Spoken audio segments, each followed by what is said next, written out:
Check, check, 1, 2. Ça va? Vous allez bien? Ah, même le générique et tout, super, c'est la classe. Il reste plus qu'à danser là. On va se bouger un peu, allez. Tout le monde, tape des mains, on va faire bouger tout le monde. Tout le monde, tape des mains, tape des mains, yeah. Rap, moyen d'expression. L'homme parlera le rap depuis sa création. Rap, de quoi est-il question? Cracher du verbe original sur toutes les nations. Africains, américains, algériens et marocains, martiniquais, guadeloupéens, provinciaux et parisiens. 15, 20 et anciens. Noir, blanc, jaune, rouge, vert. C'est pour vous que je fais des vers. À l'endroit, à l'envers. Des formules qui stimulent, pleines de caractère. Dans l'univers d'une nation qui frime, rime, tape. Celle de Roubaix aujourd'hui. J'avais dit le tonton Yeah. hip-hop. Alors, il y en a qui ont plus de 30 ans ici. Il y en a qui ont plus de 40 ans.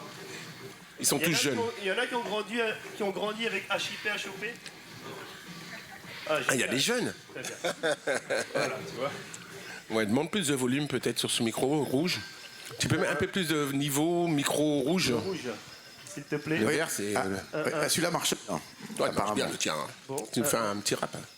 Oui, non, peut-être pas. Oui, alors, merci d'être venus si nombreux. Que des fois, il y en a, ils viennent plus au battle de hip-hop qu'aux conférences, parce qu'on dit aux conférences, c'est parler, mais c'est bien de se rencontrer et de pouvoir échanger cette culture qui est à part entière d'abord pour nous personnellement, mais aussi pour vous, qui fait partie de votre vie. Le hip-hop, c'est pas que, je dirais même que c'est pas qu'une culture. C'est sur le plan aussi social, sur le plan de la vie, ça a transformé la vie d'énormément de gens dans le monde. Si c'est pas la culture la plus forte, ce que je dis souvent, celle qui est là depuis maintenant 50 ans pour les États-Unis. 1973, je viens de publier un petit truc avec le groupe Les Last Poets. Et je regardais la pochette du disque que j'ai acheté en 1973. Ça me rajeunit pas. Mais c'est vrai que cette culture du hip-hop a commencé. Et quand moi-même je pensais pas que j'étais dans cette culture hip-hop, j'avais acheté un premier disque de gens qui parlaient sur la musique. Et comme en 73 je comprenais pas l'anglais, j'ai acheté le disque parce que derrière il y avait le groupe Kool and the Gang qui faisait la musique. Vous connaissez Kool and the Gang? Ladies Night, hein. Et à cette époque ils s'appelaient les Cool Jazz. Et donc ils faisaient des musiques instrumentaux pour des gens qui parlaient sur la musique, qui rappaient, quoi, voilà. Et donc sans le savoir, il y a 50 ans qu'on est dans cette culture. Après j'ai découvert le hip-hop en étant sans savoir aussi que j'étais dedans quand j'ai commencé à la radio en 82. Je suis avant tout musicien, je parle un peu de moi légèrement. Et j'ai découvert le hip-hop parce que, voilà, par inadvertance, j'ai rencontré des gens comme Sophie Bramley, qu'on peut encore applaudir, qui est venue m'amener qui m'a amené avec Laurence Switou, Africa Bambaataa à la radio. Et quand Africa Bambaataa est rentré dans mon émission, il m'a dit, maintenant là, t'es dans la culture hip-hop. Voilà, donc on est vraiment une grande famille. Voilà, voilà pour commencer. Hein, pour commencer. On peut les applaudir. Alors présentez-vous. Allez. Ok. Ah non. Ah non. Bah, je recommence. Tu sais, comme ça vous avez le temps de... Donc, de nouveau Rachid Amenzou. En fait, je suis originaire du Nord-Pas-de-Calais, plus précisément des Flandres, Bailleul, s'il y en a qui connaissent Bailleul.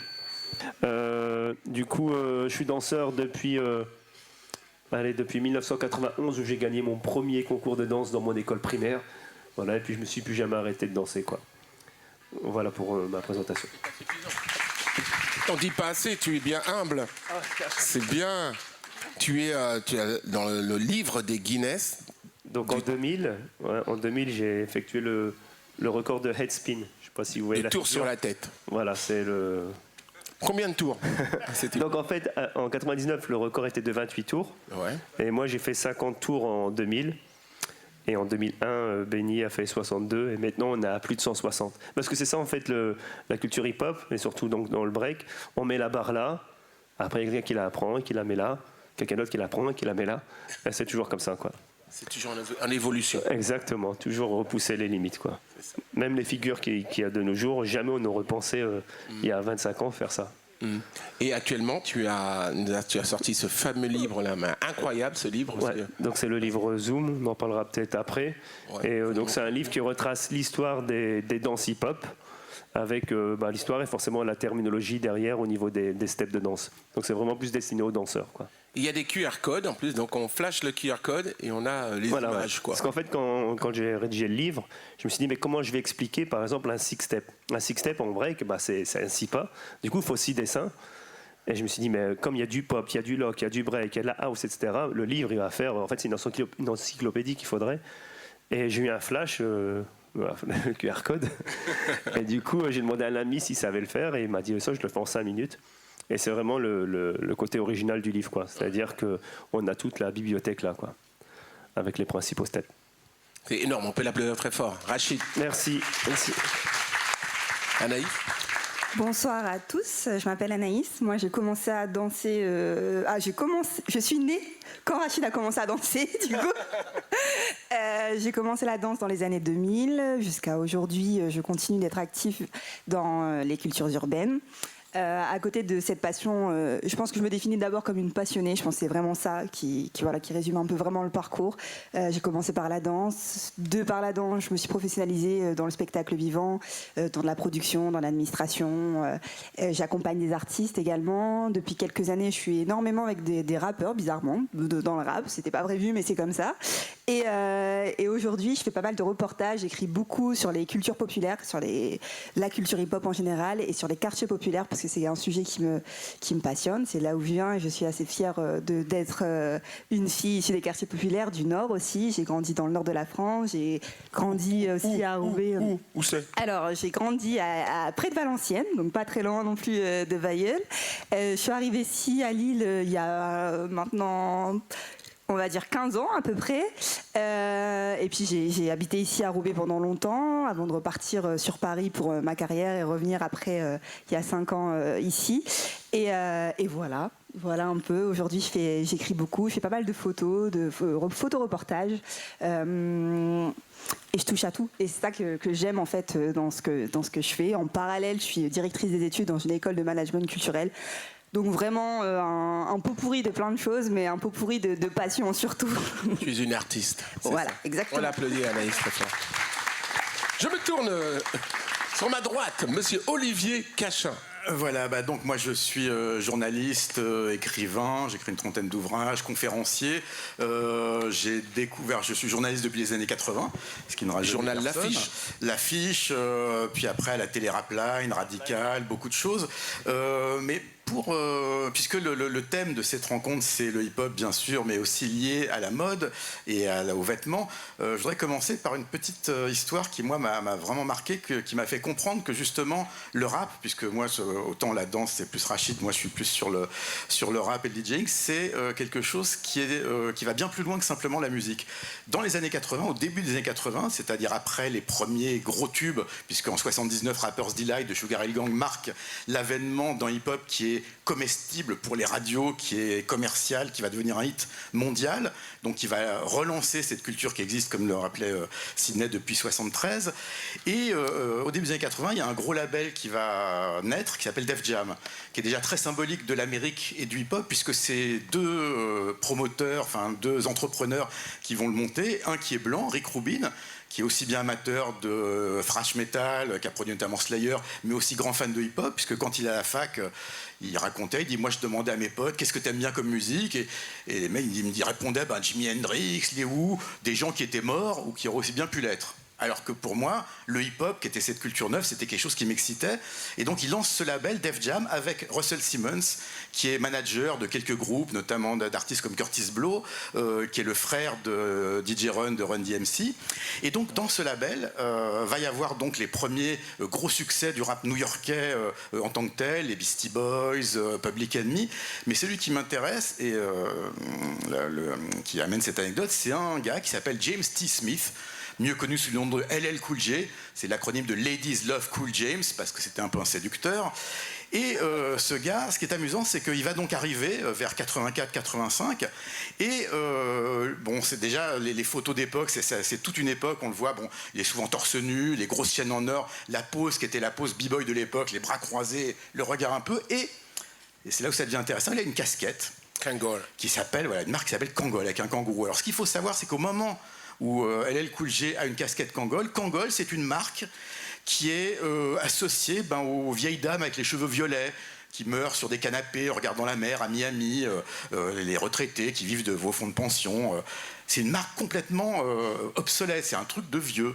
Et tout d'un coup, il y a un jeune noir new-yorkais de 16 ans qui arrive avec ce look, et tout d'un coup, et c'est là où je veux en venir, c'est là où on voit que la musique, c'est pas que la musique. La marque, ça va devenir viral, sauf qu'évidemment, il n'y a pas encore Internet, donc c'est une viralité un peu différente. Mais tout d'un coup, on va avoir plein de gens qui vont s'approprier cette marque. Il va même y avoir un rappeur qui s'appelle Kangol Kid, d'un groupe qui s'appelle UTFO, un peu oublié aujourd'hui.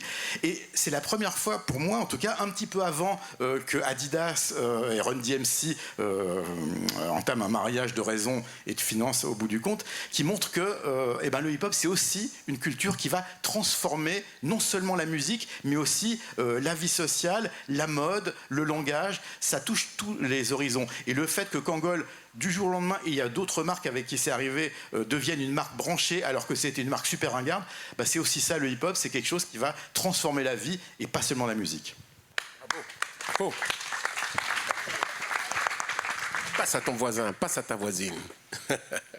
Je vais rebondir en fait sur ce que tu dis, parce que moi, ce qui m'a intéressée, ayant eu pendant très longtemps un pied à New York et un pied ici, c'était justement la différence au niveau du vêtement.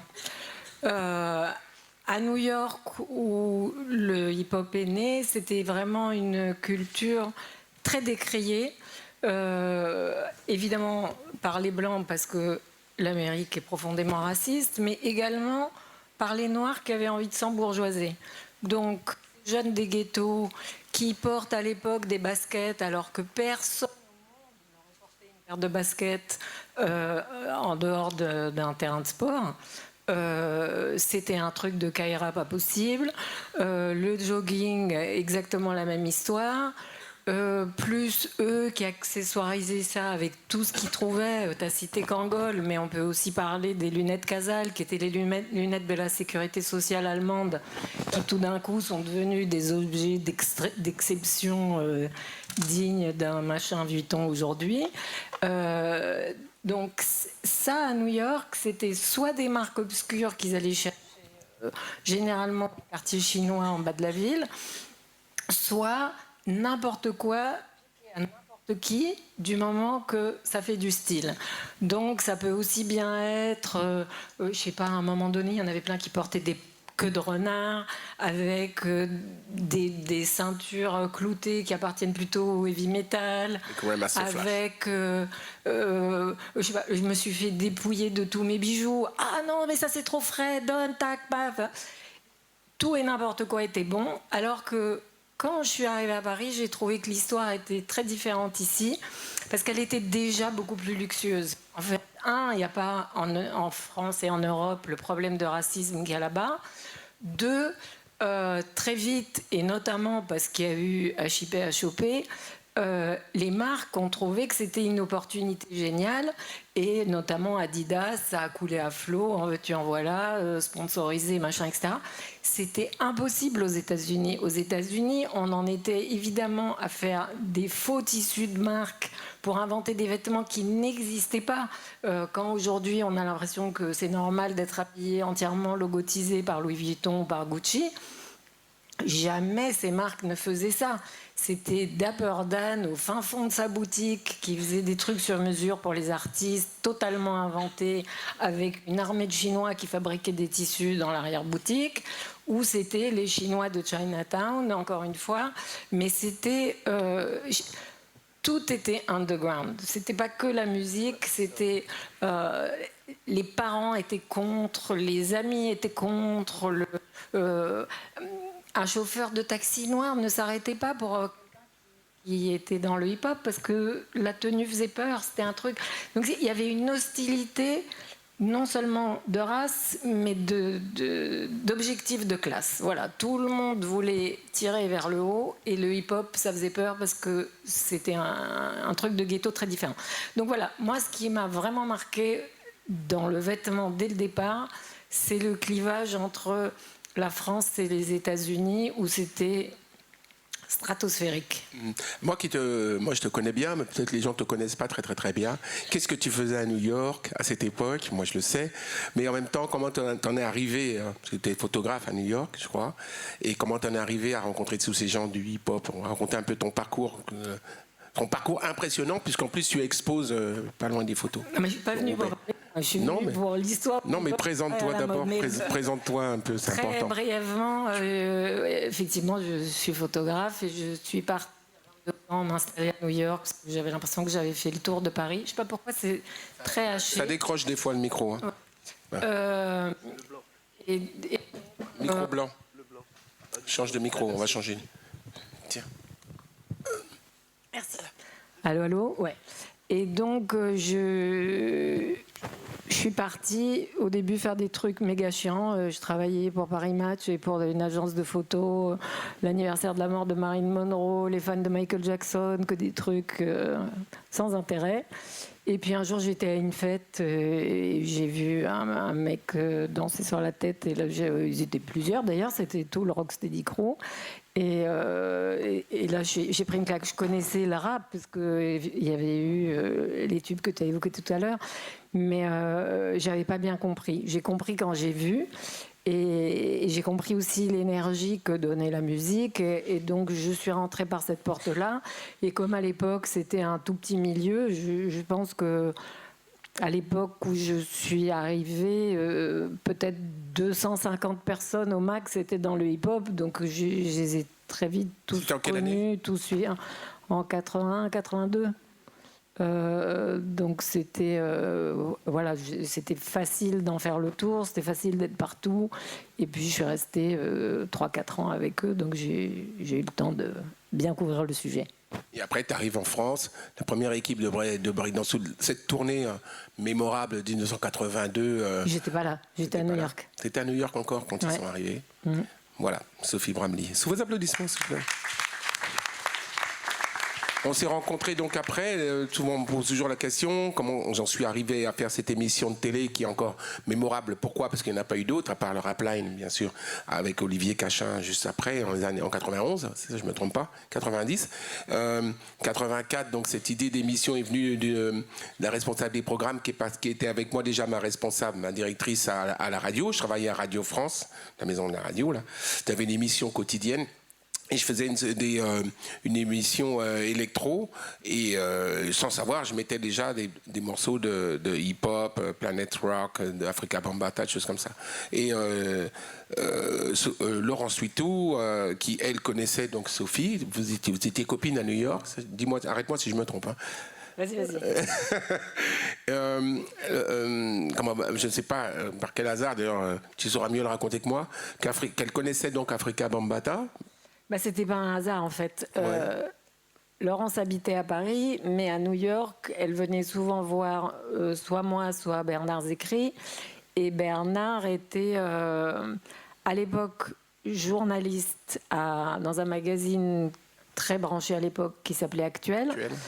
Alors si je peux faire un petit détour juste pour lui rendre hommage. Le mec qui a monté le journal Actuel était un génie comme il n'y en a pas beaucoup, Jean-François Bizot. Et un jour, Fab Five Freddy, qui est un graffiti artiste et qui plus tard a fait énormément de choses au sein de la culture hip-hop, puisque sans lui, l'expansion n'aurait pas été aussi rapide.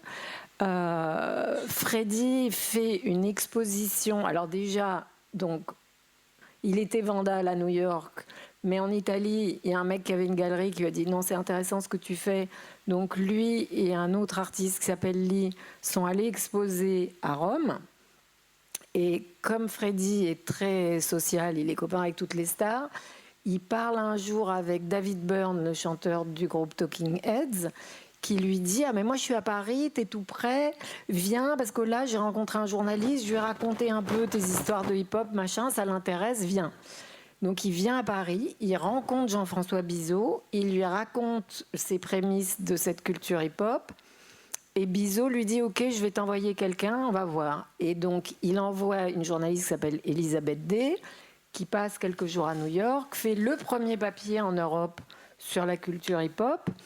Et de là, à partir de cet article, il y a un pont qui s'est construit entre la France et les États-Unis, qui a fait que la position de la France encore aujourd'hui est très différente du reste du monde, et que si ici le rap est si fort, c'est parce que ce pont qui a été établi a été incroyable. Donc après, Bizot a demandé à Zekri de faire des trucs autour de tout ça, qu'il a coquiné avec un type qui avait un label qui s'appelle Celluloïd, qui appartenait également à Jean-François Bizot. Bernard habitait dans un immeuble où habitait une femme qui s'appelle Lady Blue, qui était une Anglaise qui avait monté un tout petit club à New York qui s'appelait Negril, qui était grand comme ici, où les punks au départ, puis les gens du hip-hop venaient jouer pour la première fois à Manhattan. Et à partir de ce petit lieu et du fait que Bernard et Lady Blue habitaient dans le même immeuble, ils ont imaginé de faire une tournée avec des disques qui ont été faits pour la tournée, pour que Celluloïd ait quelque chose à vendre. Actuel et Radio Nova, qui appartenaient les deux à Bizot, ont fait l'événement médiatique en partenariat avec Europe 1. Et puis, ce pont-là a duré. C'est-à-dire que comme sont venus Futura 2000, Fab Five Freddy, le Rocksteady Crew, Bambata, je sais pas, la liste est très très longue des pionniers de toute la culture hip-hop, c'est-à-dire danseurs, DJ, rappeurs, graffiti artistes, etc. Il y a eu un aller-retour qui a continué aussi grâce à l'émission hip-hop. Il y avait tout le temps quelqu'un de New York qui venait ici, ou quelqu'un d'ici qui pouvait atterrir là-bas chez quelqu'un. Donc plus tard, il y a aussi eu des Luciens qui atterrissent chez De La Soul, Tribe Called Quest, etc. Ce pont est unique, et voilà. Et voilà, il est unique. Voilà. Alors, on est bien obligé pour parler de la mode de partir de la base de l'histoire, de la culture hip-hop. C'est important parce que c'est basé comme ça. Et avant de commencer cette émission, donc j'ai voulu m'entourer des gens qui connaissaient donc tous ces gens-là. Donc Sophie Bramley a bien voulu faire cette émission avec moi, et surtout Laurent Suitou, parce qu'elle a apporté toutes ces connaissances que vous aviez des États-Unis bien avant moi. Et ça a été important. Il fallait, pour cela justement, pour revenir sur la mode, que j'ai un look. J'avais déjà un look, moi, dans ma personnalité, mais un look qu'on appelle hip-hop à l'époque. Et que grâce à la télévision, c'est ce que ça fait. Ça crée des émules. Et en fonction de l'image qu'on apportait, nous, la création des PCB, des danseurs de l'émission, il fallait qu'ils aient ce look. Alors ce look... Adidas, on a été voir Adidas, Madame Jazzy à l'époque, qui était plus ou moins d'accord pour le faire. Ça a été difficile d'arracher des survêtements gratuitement, même s'il n'y avait que 3 chaînes de télé, TF1. Ça n'a pas été évident. Et c'est vrai que, comme on parle de mode aujourd'hui, il est important de revenir sur ces bases-là. Et on a fait une émission, celle-là, j'ai jamais retrouvé encore sur le web, sur le lassage des baskets. Un jour, on ne savait plus qu'est-ce qu'on va leur montrer. On a fait le lassage de baskets, tu te rappelles ? Comment bien lasser ces baskets, les fat lasses, les lacets larges, que tu n'as pas les lacets larges, tu prends les élastiques. On avait tous nos pompes bien... toi aussi, non ? Oui, première. Et... avec un look vraiment hip-hop, streetwear, dans le sportwear, parce que, alors chaque fois on me pose la question, mais pourquoi on s'habillait sportwear ? Parce qu'on était plus à l'aise déjà pour danser, c'est ce que ça veut dire. Et ensuite, il y en a qui disaient, oui, vous mettiez des baskets, c'était mieux pour mieux courir, pour pas que les flics nous rattrapent. Ça, il y a longtemps qu'on les mettait comme ça. Mais pour la danse, surtout, il fallait avoir une certaine élégance, une certaine classe, tout en étant streetwear. Moi, je me rappelle, pour petite anecdote, que Mr. Freeze, le jour où je l'ai vu arriver à la radio, il avait un Lois ou un Wrangler, il mettait un Lois ou Wrangler comme marque, bien avec la couture, le pantalon, le jean bien repassé, et les baskets en bas, il n'y a pas une tache dessus. Ah non, c'était un look du tonnerre, la casquette s'il en avait, c'était... Ah, non, le look était très important, et on ne nous laissait pas rentrer en boîte avec des baskets, alors que les baskets, il n'y a pas plus classe, quoi. Répondez. Bon, moi, pour les baskets, je mets un petit bémol, j'en ai jamais porté. Mais non, mais ce qui est intéressant, c'est que justement, pour voir l'évolution, parce que effectivement, comme le rappelait Sophie, c'est une culture, ça peut paraître bizarre aujourd'hui, où on voit qu'elle est, y compris en France, majoritaire en musique, c'est ce qui remplit les salles, c'est ce qui dicte les looks, et d'une certaine façon aussi le langage. À l'époque, c'était quand même quelque chose qui n'était pas du tout accepté comme maintenant. Et par rapport à Adidas, ce qui est amusant, c'est qu'un groupe qui a été très important dans l'évolution d'Adidas, c'est Run DMC, dont on parlait tout à l'heure. Alors, ce qu'il faut savoir, c'est que Run DMC font une chanson en 85-86 qui s'appelle My Adidas. Sauf que ils le font pas parce qu'il y a un deal. Parce qu'aujourd'hui, quelqu'un qui ferait une chanson avec une marque, on dirait attends, c'est bon. Fait de la pub plutôt. Non, c'était quelque chose parce qu'ils aimaient et ils avaient quelque chose de très original, c'est qu'ils les portaient fresh out the box. C'est-à-dire qu'ils sortaient les baskets de la boîte et ils les portaient sans lacets. Alors bon, certains ont dit que c'était un rappel des prisons où on enlevait les lacets aux détenus. Mais ce qui est amusant, c'est que ce qui a fait que Adidas s'est intéressé à ce groupe, c'est qu'un jour, il y a eu un concert donc, de Run DMC, qui était un groupe assez révolutionnaire. Hein. C'est les premiers qui ont introduit de la guitare hard rock dans leurs morceaux dès le premier album, en 84, avec des morceaux comme Rockbox. C'était un guitariste latino qui s'appelait Eddie Martinez, qui faisait des solos. C'était quelque chose qui était quand même assez rare à l'époque, cette fusion. Et donc, ils font un concert au Madison Square Garden, qui est une immense salle new-yorkaise. Et à un moment, le rappeur, donc DMC, ah pardon, excuse-moi, je te coupe si tu veux bien. Coupe. En fait, c'était un coup monté. Ah. Oui, mais tu sais, quand la légende est plus popularité, tu sais bien qu'il faut imprimer la légende. Non, mais c'était génial. C'est que Russell, qui était un génie, Russell Simmons, le patron du label Def Jam, qui était aussi manager de plein d'artistes, etc., c'était un génie. Et il avait compris que toutes les recettes pour s'immiscer dans les mondes qui étaient interdits au hip-hop. Et donc, il invite les gens d'Adidas à venir assister au concert. Les gens d'Adidas ne veulent pas venir, c'est pas leur marché, ça les intéresse pas, c'est pas pour eux, machin. Il arrive à les convaincre et au moment où le groupe commence à jouer My Adidas, il y avait un code et donc un a enlevé une de ses chaussures et l'a dressée. Et toute la salle, et Madison Square Garden, c'est quoi? C'est 15 000 personnes, je crois. 15 000, ouais. Toute la salle a enlevé une chaussure. Et donc, ils ont vu 15 000 gens avec une Adidas à la main. Ils se sont dit, putain, il y a un marché, on y va. Voilà, là, ils se sont dit, là, il se passe quelque chose, effectivement. Et c'est là aussi où on voit. Et c'est, pour moi, si tu parlais de la France, pour moi, la grosse différence, en tout cas par rapport justement aux marques entre les États-Unis et la France, c'est qu'aux États-Unis, il y a du racisme, mais il y a quelque chose qui rassemble tous les Américains, quelle que soit leur couleur, c'est le vert du dollar. Ce qui est amusant, c'est que dès qu'il y a quelque chose qui se passe, qui marche commercialement, parce que, encore une fois, il faut bien comprendre un truc, c'est que, je parlais tout à l'heure de Sugar Hill Gang, Rapper's Delight, qui a été un premier tube. Aux États-Unis, si le hip-hop est si important, c'est pas parce que y a des gens qui se sont dit, cette culture qui vient des ghettos. Ils s'en foutent, les décideurs. Par contre, il n'y a jamais eu de ministre de la culture aux États-Unis. La culture, elle existe parce qu'elle rapporte de l'argent. Le côté qu'on a ici en France et dont on peut être fier, c'est-à-dire où on va booster la culture, on va créer des endroits, y compris pour le hip-hop aujourd'hui, pour que les jeunes fassent des choses. Aux États-Unis, ça ne marche pas comme ça. Aux États-Unis, si le hip-hop existe, c'est parce que dès le début, c'est de l'argent. Et le fait que des marques voient quelque chose comme ça, encore une fois, comme le rappelait Sophie, Adidas, ils n'en avaient rien à foutre des rappeurs. C'était pas leur truc. Mais ils disent, ah ok, d'accord, c'est ça qui se passe, très bien. Et bien dans ce cas-là, on va suivre. Et là, il y a un contrat qui est signé. En France, un peu plus tard, quand il y a un groupe qui s'appelle Arsenic, qui est un groupe dont le premier album sort en 98, qui s'appelle Quelques gouttes suffisent, c'est un groupe qui vient de Villiers-le-Bel, le 6e chaudron, et dont le look vestimentaire est quasiment intégralement du Lacoste. West Coast là, ils ont le crocodile partout, ils ont même fait une couverture de Radical où ils étaient avec 2 crocodiles en laisse. C'est leur tenue. Et donc on pourrait se dire, si la France pense à l'américaine, tout de suite les mecs se disent, ah ok, on a une nouvelle culture qui apparaît et qui va s'approprier cette marque, on va suivre.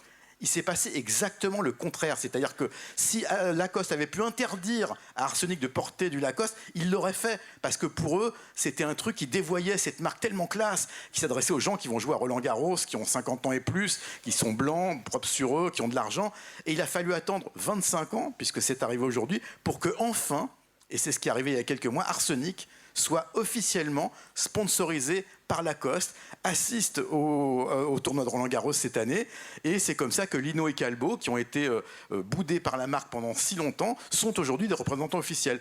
Entre parenthèses, quand Lacoste a commencé à s'intéresser à la culture hip-hop et à prendre des ambassadeurs, ils n'ont pas eu de bol parce qu'ils ont pris Moa Lasquale et Romeo Elvis.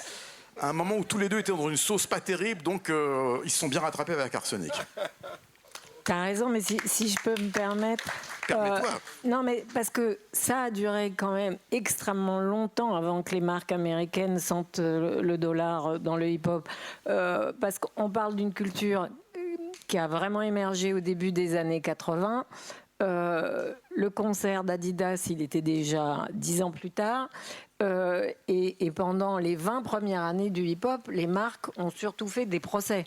Je pense en particulier à Tommy Hilfiger, qui était un peu comme Lacoste, une marque très blanche, propre sur elle, machin, tout ça. Ils détestaient l'idée que les rappeurs portent leurs fringues. C'était insupportable pour eux. On peut dire la même chose de Calvin Klein, de machin. Toutes les grosses marques américaines étaient hors de question. Ils avaient vraiment l'impression que ça salissait leur marque. Il a quand même fallu une bonne vingtaine d'années, voire plus, pour que ça se retourne complètement. Maintenant, moi, c'est peut-être pas le sujet, mais ce qui m'a intrigué très fort, c'est pourquoi il y a eu ce switch permanent vers les marques blanches, alors que pendant 20 ans, énormément de rappeurs ont monté des marques de fringues, ou Russell, ou d'autres gens. Il y a eu Fat Farm, il y a eu des tonnes de marques. Et en fait, il y a quand même toujours eu ce truc de vouloir la marque de luxe des Blancs. Il y a un petit problème, quand même. C'est pareil pour le champagne, c'est pareil pour le cognac. Alors, oui, la marque des Blancs, oui, je vais parler de Nike, par exemple. Mais le problème, c'est que Nike, l'emblème, c'est un noir, c'est Michael Jordan. Et que les jeunes qui mettaient du Nike avant... C'est une marque de sport. C'est une marque de sport. Oui, mais je parle des autres marques. Surtout. Ah, des autres marques. Ah oui, ça, c'est bien dommage. D'ailleurs, moi, depuis, je ne mets plus de Nike, je mets une casquette qui ressemble à rien. Les gens me demandent où je l'ai acheté, et je leur dis, je voulais savoir. Donc, voilà, faut rester jusqu'à la fin. Non, non, vous voyez, j'ai plus de Nike, j'ai plus de Adidas. Des fois, oui, j'ai un survêtement Adidas. Des fois, quand même, faut représenter un peu. Non, j'ai acheté ma casquette. C'est un scoop. Chez H&M. Elles sont super bien. Honte à toi.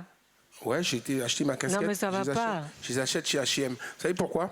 Parce que je pense que l'identité, la personne et que tu représentes, tu dois représenter ce que tu es.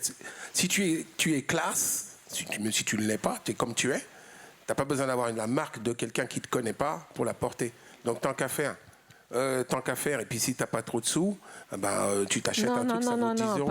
Pas de fast fashion. Non, ça c'est pas possible. Non. Oublie. On va parler de casquette après. On parle de mode. Non, je pense que la mode, c'est toi qui l'as fait. Moi, j'ai toujours pensé comme ça. Et puis, j'aime bien porter, par exemple, les marques de gens qui l'ont créé. Actuellement, je suis comme ça. Là, j'ai un t-shirt Rumble. C'est un petit Français du 15e qui fait ça. C'est la marque presque officielle maintenant de tous les b-boys qui portent. Vous connaissez Rumble ? Tu vois, qui est la marque officielle de tous les b-boys. Et c'est un petit Français qui fait ça. Il gagne pas beaucoup de thunes avec ça, mais il donne grave pour tous les jeunes danseurs, tous les kids et tout ça. Et je travaille beaucoup, il s'appelle David Mazer. Donc c'est bien de consommer aussi des choses françaises. Voilà. Ouais. Après, je trouve que justement, ce qui est intéressant avec... alors, j'ai trop envie de passer de l'autre côté et de m'installer et de vous écouter tellement c'est passionnant. Mais effectivement, pour rebondir un peu sur ce que disait Sophie, mais également Olivier, ce qui est assez drôle avec l'exemple Lacoste, en fait, c'est qu'au-delà, donc là, on parle vraiment que voilà, d'Arsenic, mais en fait, c'est tout ce qui se passe autour. Ça veut dire qu'on a une réappropriation de la marque, de son image, on ne voulait pas s'associer, parce que c'était ça, aux personnes racisés issus des quartiers populaires. Aujourd'hui, en 2023, on se rend compte, et c'est là où c'est intéressant, parce qu'on disait la musique, en fait, il y a un éternel va-et-vient entre la mode et la musique. C'est pas que seulement l'industrie musicale, c'est tout ce qui gravite autour, et ce qu'on va appeler le merch plus tard, etc.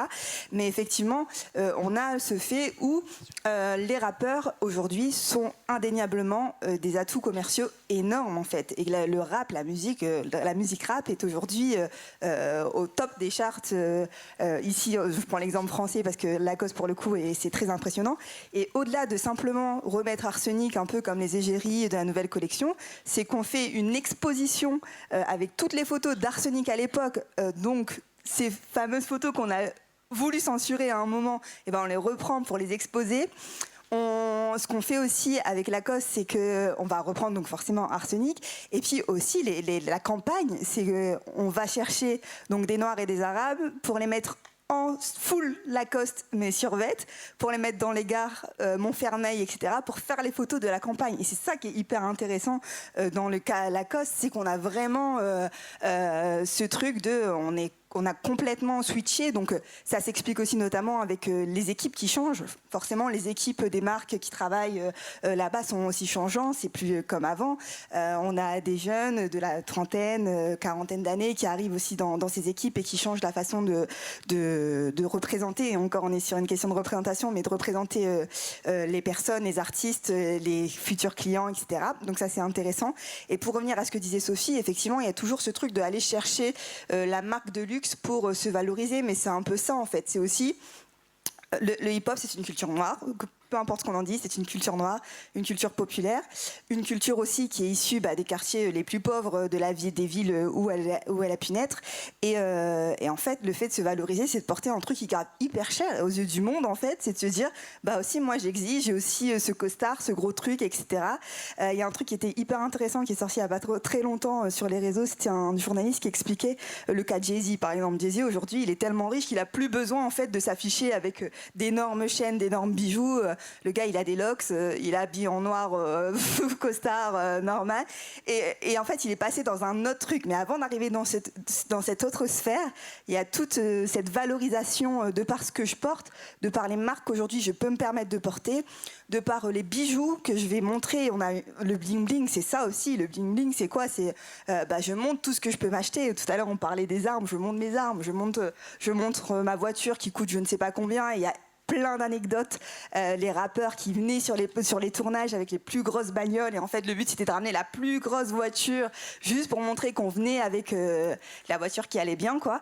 Et c'est ça qui est intéressant dans le hip-hop, c'est cette ambivalence constante en fait entre la réappropriation, l'appropriation, le fait de rejeter des codes, d'en reprendre d'autres, de se réapproprier ce qu'on nous a interdit de porter pour après recréer des choses. Et effectivement, ce qui a été créé par les gens, par les personnes intéressées, les acteurs, ça n'a jamais vraiment fonctionné. Je pense notamment à Uncut ou Distinct, ou ce genre de choses vraiment très françaises. Oui, il y a une période où dans les années 2000, on avait tous notre t-shirt Uncut parce que c'était la marque de Booba et c'était cool.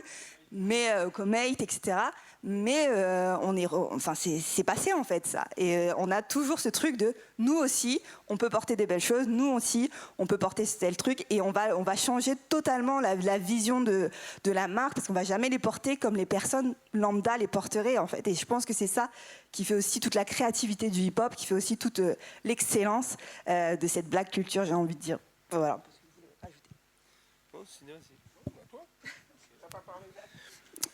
Après moi, au niveau de tout ce qui est mode, etc., après les années 80, j'ai pas trop travaillé le sujet, je connais pas trop, à part le fait de subir et de suivre comme tout le monde.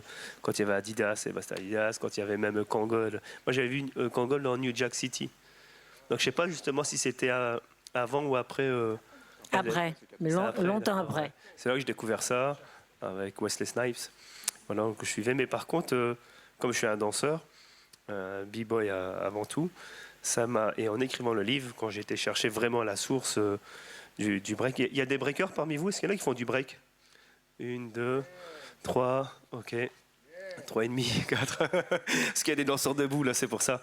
En fait, j'étais surpris de voir que c'était quand ils customisaient leur veste, qui s'inspiraient des gangs, parce que dans les années 60-70, il y avait énormément de gangs dans le Bronx. Et en fait, les gangs, c'était pas des crews, c'était fait pour se taper. Voilà, j'étais surpris d'apprendre qu'il y avait près de 900 gangs dans le Bronx, que dans le Bronx, quoi. Et du coup, je me suis dit, mais comment c'est possible, en fait? C'est-à-dire que chaque jeune devait obligatoirement être dans un gang pour pouvoir survivre. Et ce que j'ai appris grâce à l'écriture du livre, c'est ce qu'on appelle la punchline. Je ne sais pas s'il y en a qui font du rocking, du up rock ici. Il y en a qui connaissent un peu le up rock? Ouais, qui en fait? Un petit peu? Ça marche, je peux vous mettre à exécution vite fait, Sofiane? Ouais, Sofiane, viens. Alors, on peut l'applaudir s'il vous plaît. Alors vite fait, vraiment, Sophia, vite fait, vite fait. Ce qui fait que le rocking, on peut le faire avec n'importe quel danseur de la planète. Si j'étais, je sais pas moi, au Japon, eh ben, Sofiane, il aurait pu faire du rocking avec moi. C'est-à-dire que ça vient des gangs. Il y a les burns et les jerks. Donc le jerk, c'est quand on descend. Et les burns, c'est shooting, cutting, punching. Et par exemple, voilà, tu vas m'attaquer direct, ok. Alors c'est une danse de combat, ça marche. Voilà, pour la démo, on fait un petit beat. Et ça fait... Poum, pam, poum, ka, poum, poum, ka, poum, ka, poum, poum, ka, poum, ka, poum, poum, ka, poum, ching, poum, poum, ka, poum, ching, poum, poum, ka. Voilà, on peut me dire Sofiane. Alors Sofiane, c'est un danseur debout, hein, c'est pas un b-boy. Là, il doit y avoir un b-boy qui s'y connaît un peu plus. Et par contre, ouais, ce qui m'a vraiment surpris, donc je sais pas si, Sofiane, est-ce que tu connais la punchline? Non, ça te dit rien. En fait, pour entrer dans un gang, admettons que c'est le gang de Roubaix, pour pas faire de mauvais jeu de mots, donc, pour ceux qui connaissent.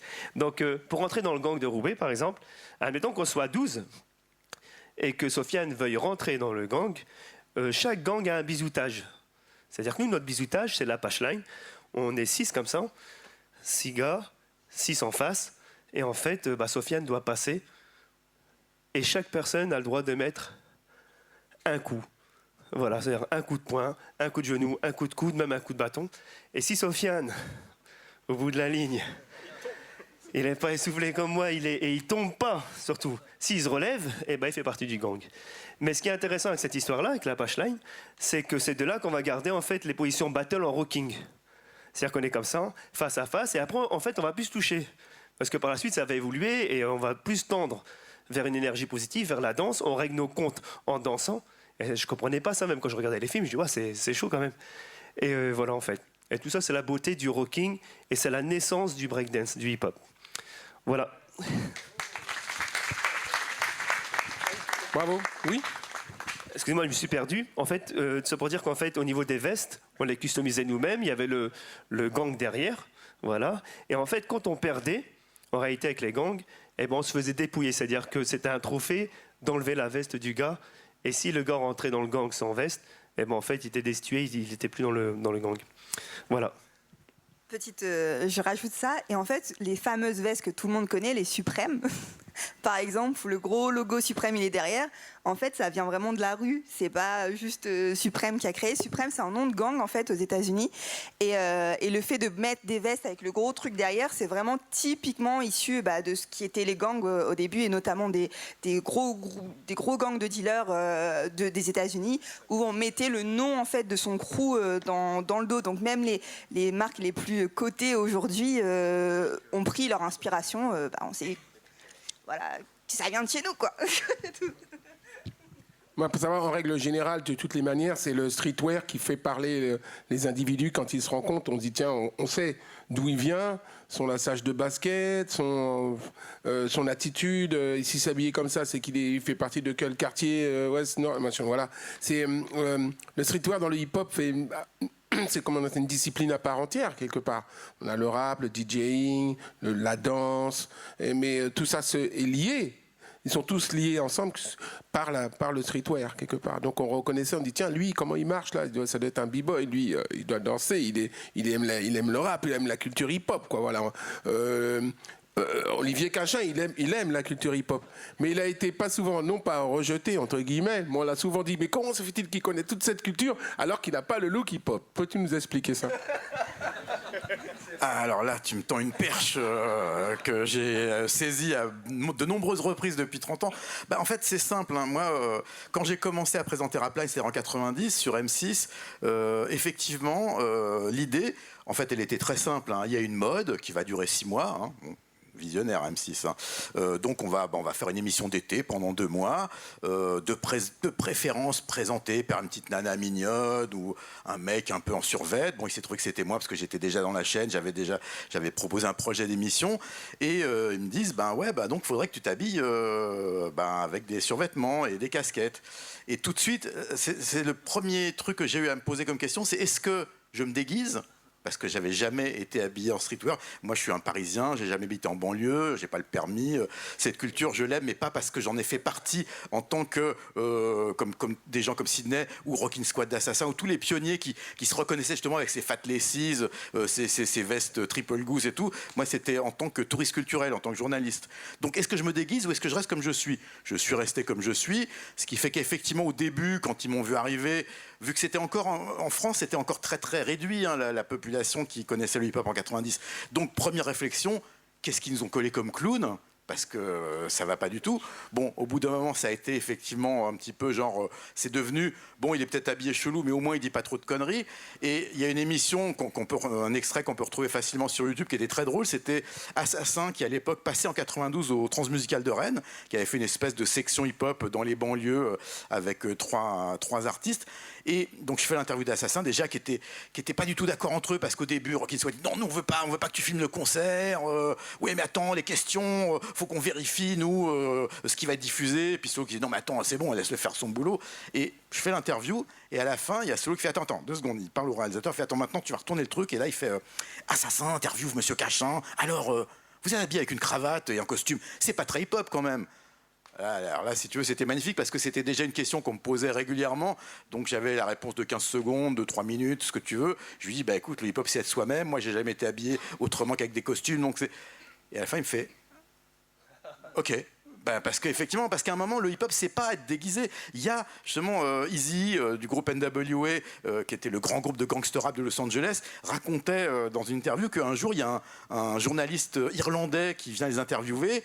Et le mec s'était déguisé, littéralement. C'est-à-dire, il avait mis tout l'attirail et il arrive en disant « Ouais, moi, tu sais, je connais l'IRA et tout. » Le mec joue un rôle et l'autre l'a évidemment démonté en 2 minutes 30 parce qu'à un moment, c'est bien, je veux dire, moi, j'ai rien contre les baskets et le streetwear, mais il faut que ça soit ressenti. Si c'est pour faire style, comme je l'ai vu chez certains autres animateurs de télé, ou des fois, quand je passais dans des émissions, le mec arrivait, il me regardait, il faisait « Yo !»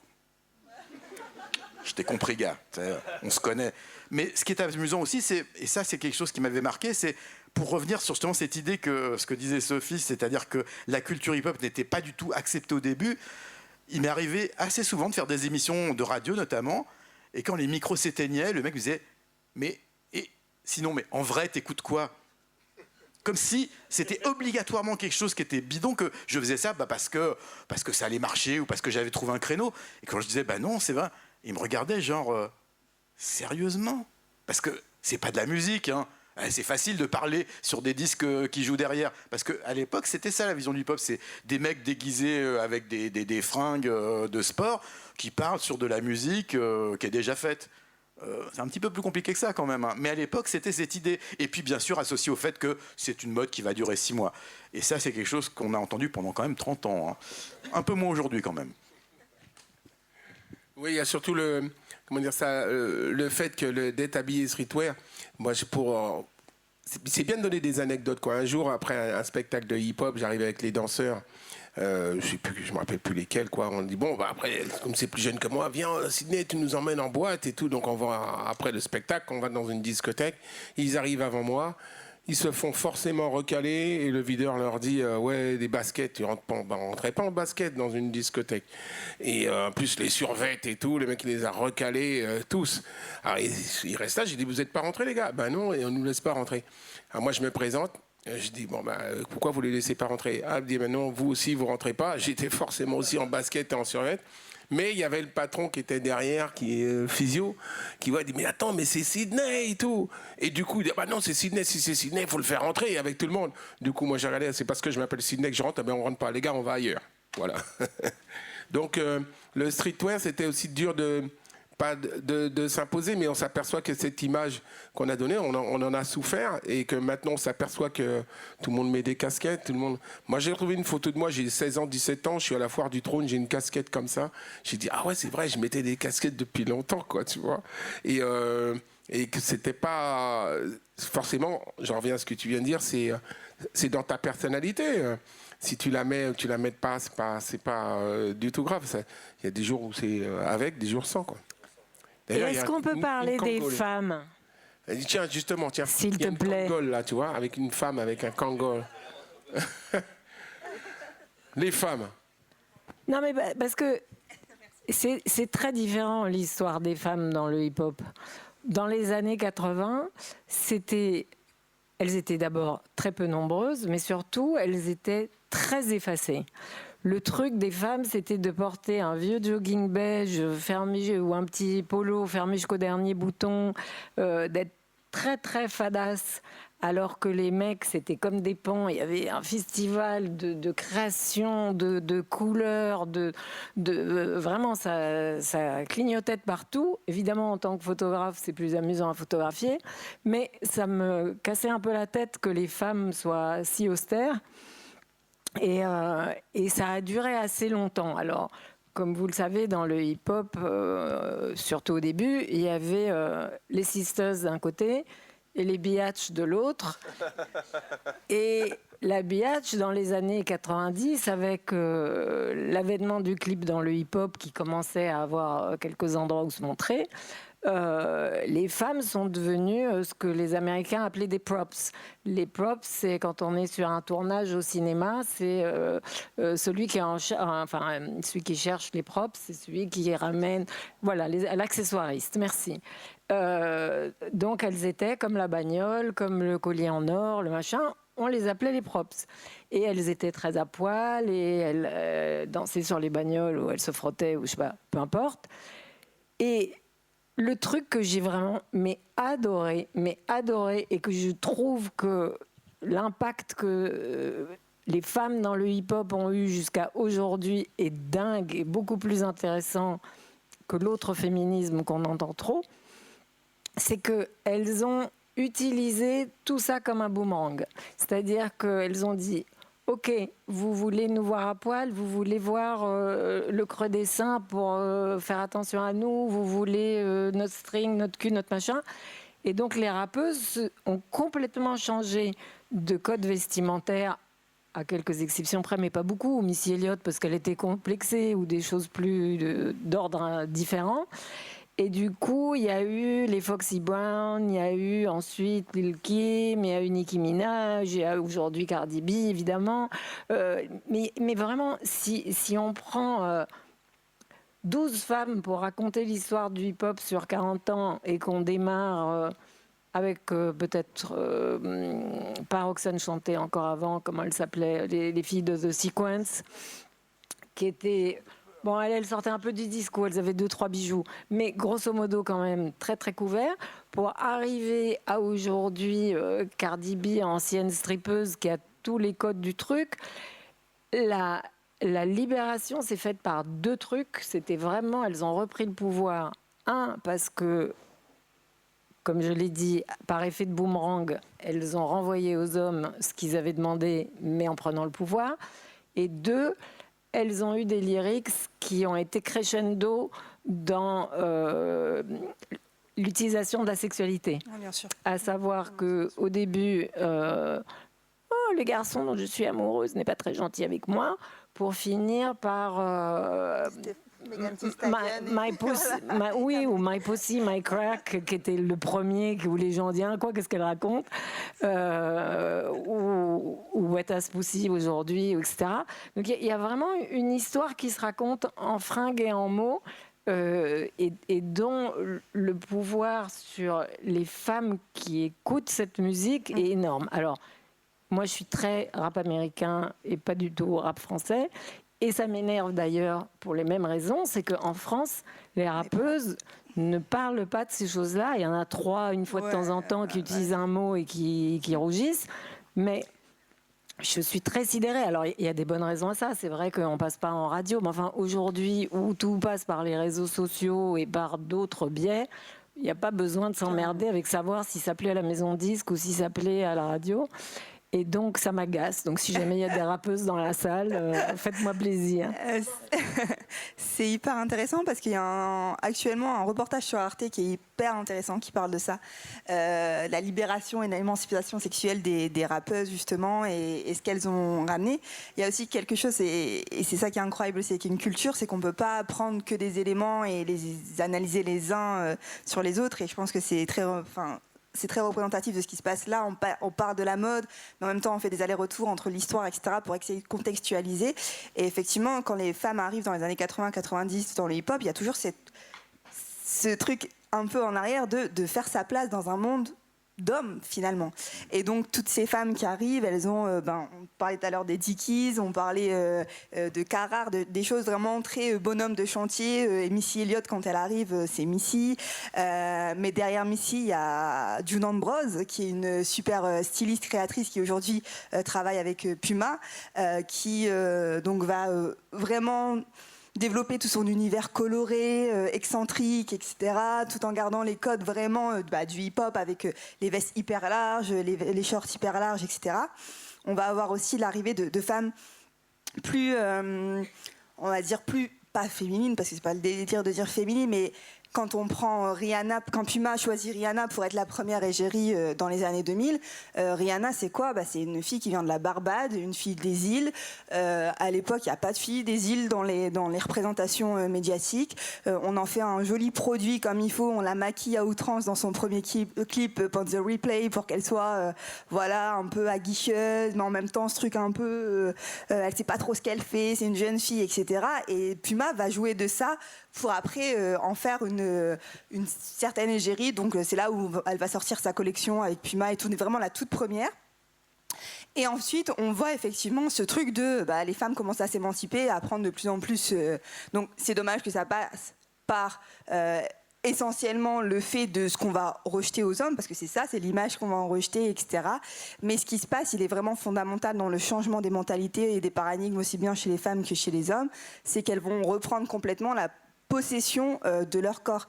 Et la position du corps de ces artistes-là, on ne peut pas la dissocier de l'image de la femme, encore une fois noire, qui va vraiment utiliser son corps pour en faire finalement ce qu'elle a envie d'être, ce qu'elle a envie de représenter, etc. Et on arrive aujourd'hui avec des Cardi B, des Megan Thee Stallion, qui sont dans l'outrance, certes, mais qui sont très représentatives de la société dans laquelle on vit, en fait. Et c'est ça aussi qu'il faut toujours se rappeler, qu'on n'évolue pas dans des sphères qui sont pas connectées. C'est tout un écosystème. Et donc, on va avoir aussi quelqu'un qui a été très importante dans cet entre-deux de la femme... garçon manqué, horrible le mot, je vous l'accorde, garçon manqué à la femme hyper sexualisée, c'est Aaliyah. Et Aaliyah, elle a vraiment fait la passerelle entre ce truc de, oui, on est gang, elle était habillée de manière assez fluide parce qu'elle dansait dans ses clips, où elle va commencer à ramener tout ce qui va être vinyle, pantalon hyper cuir, avec les hauts de maillot de bain hyper serrés, de la poitrine qui va commencer à ressortir, et elle est vraiment...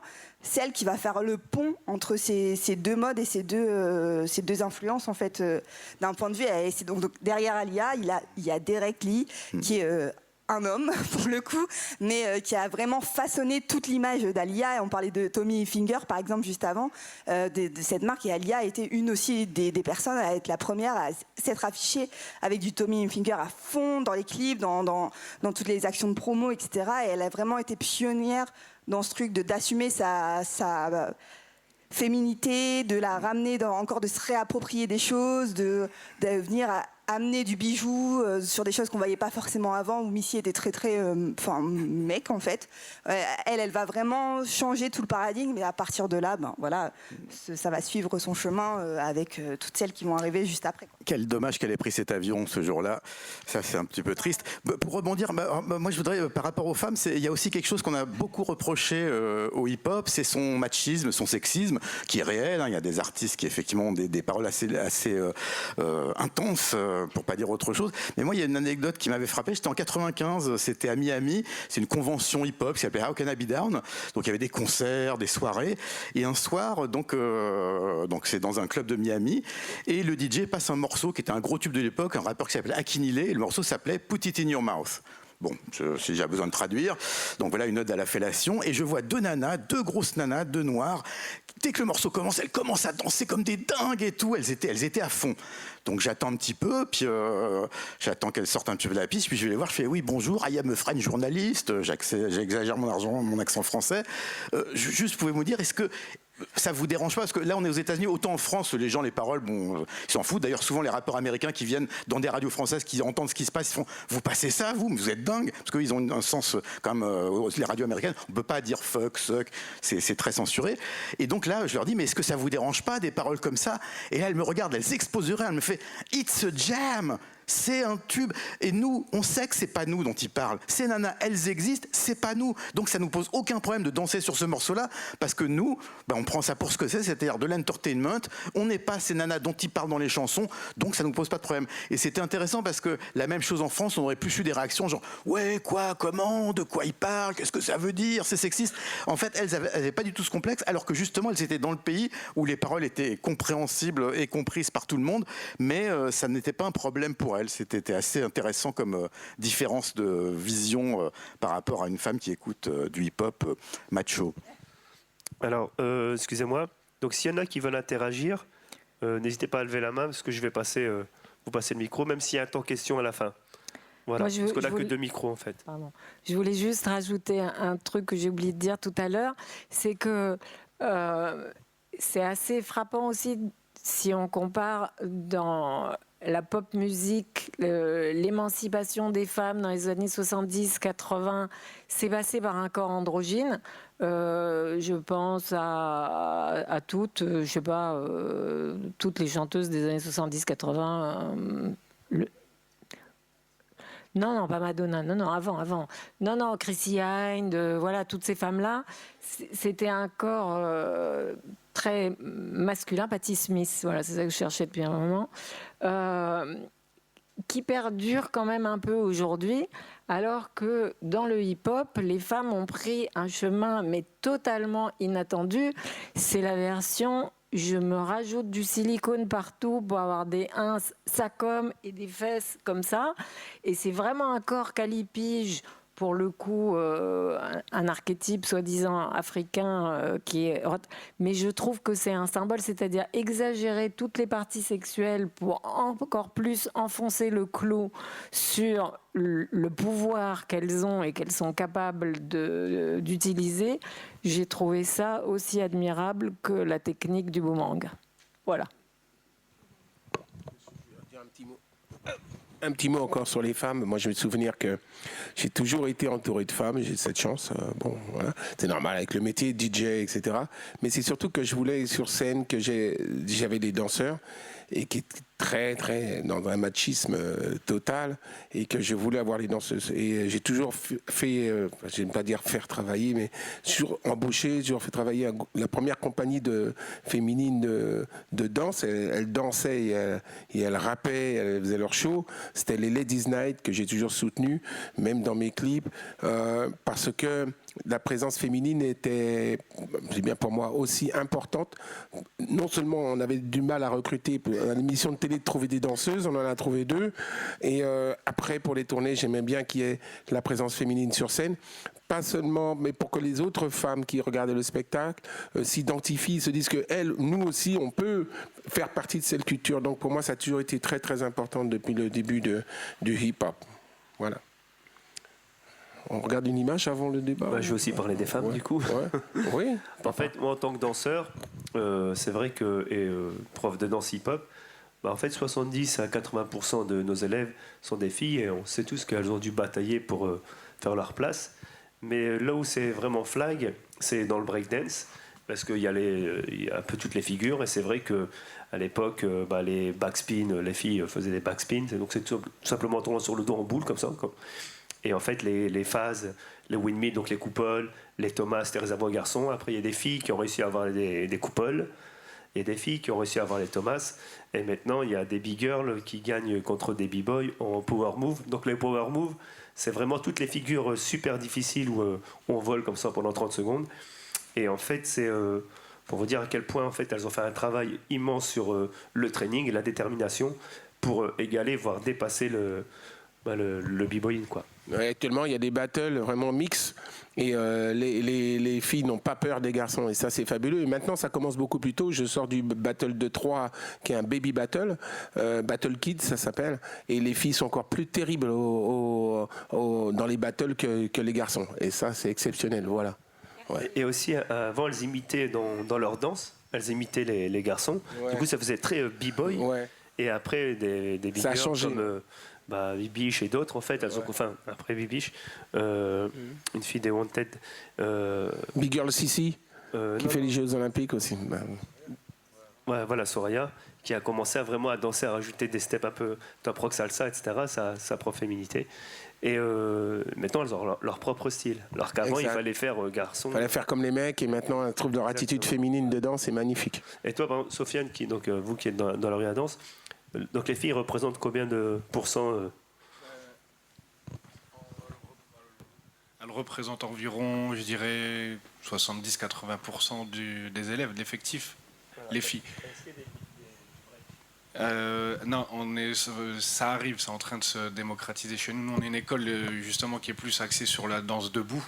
C'est historique, c'est comme ça. Surtout ici à Roubaix, ça a toujours été la danse debout qui a toujours été prédominante.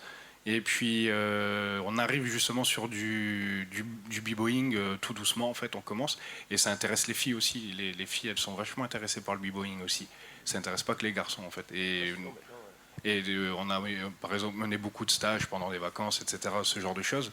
Et on a filles-garçons, en fait. On n'a pas que des garçons qui participent. Il y en a qui ont des questions, n'hésitez pas. Hein. Ouais. Donc tout à l'heure, j'ai demandé s'il y avait des breakers. Est-ce qu'il y a des danseurs hip-hop? Est-ce qu'il y en a qui font du hip-hop tout simplement en fait, Ou danseuses. Danseuses, danseurs hip-hop. Ok. Des graffeurs, des rappeurs, des personnes dans la mode, des photos. Ah ouais, ok. Respect. Ça marche. Les personnes qui sont dans la mode, est-ce qu'elles ont... elles rêvent, ou c'est peut-être déjà fait, de créer leur propre entreprise, leur propre style? Tu peux dire te répondre? On l'applaudit s'il vous plaît déjà, il va prendre la parole. Hein. Présente-toi en même temps. Je sais pas si on m'entend bien. Si, on Ouais, t'entend. ça va à peu près. Du coup, Tu t'appelles, excuse-moi. moi je m'appelle Noël Lapierre. Du coup, je suis à S-Mode, donc à Roubaix, en première année. Donc là, moi, c'est encore le tout début et tout ça. Juste comme ça, pour info, j'ai vraiment eu l'info de ce soir par mon directeur pendant mon examen ce matin. Je sais que tu es à S-Mode parce que je t'ai déjà vu là-bas. Tu sais, ouais, t'étais, mais je sais que t'es passé par là. Et je sais que du coup, tu vois à peu près la pression que j'ai dû bouffer ce matin. Et encore ce matin, j'ai présenté un suite. Et c'est vraiment autour de cette culture-là. Parce que je trouvais que c'était la pièce qui représentait le mieux, en tout cas, la culture qui nous plaît tant et qui, je pense, plaît tant à tout le monde ici. Et en fait, moi, ça a vocation à être assez large, à se développer pas que sur juste le vêtement, c'est de développer presque, entre guillemets, un nouvel âge d'or du rap, si on peut. Et de toute cette culture-là, où en fait on aurait tout un renouvellement avec tout ce qu'on voit qui se développe aujourd'hui dans le hip-hop et surtout dans le rap, avec tous les nouveaux penchants qui peuvent arriver. Et du coup, essayer de mélanger tout ça et essayer de, en même temps, se rapprocher, par exemple, de danseurs pour avoir des vêtements qui vont être plus pratiques pour vous. Parce que moi, je sais que par exemple, j'aime bien les matières très épaisses, mais c'est peut-être pas forcément le truc le plus pratique. Pareil avec des gens de la culture skate ou des rappeurs qui vont du coup se produire sur scène, avoir des vêtements lourds, pareil, déjà il fait assez chaud avec tous les spots et tout ça, et essayer de développer toute cette culture-là et toucher vraiment tout le monde autour de cette culture-là, voire essayer d'amener encore de nouvelles personnes, même si aujourd'hui ça reste l'une des cultures prédominantes, et du coup pouvoir marquer suffisamment l'époque. Je sais pas si ce sera ma marque, j'espère que peut-être. Hein. On te le souhaite, on te le souhaite. J'espère. Mais en tout cas, je pense qu'il y a un nouvel âge d'or de toute cette culture-là qui pourrait revenir de la vision qu'on a de toute votre histoire à vous.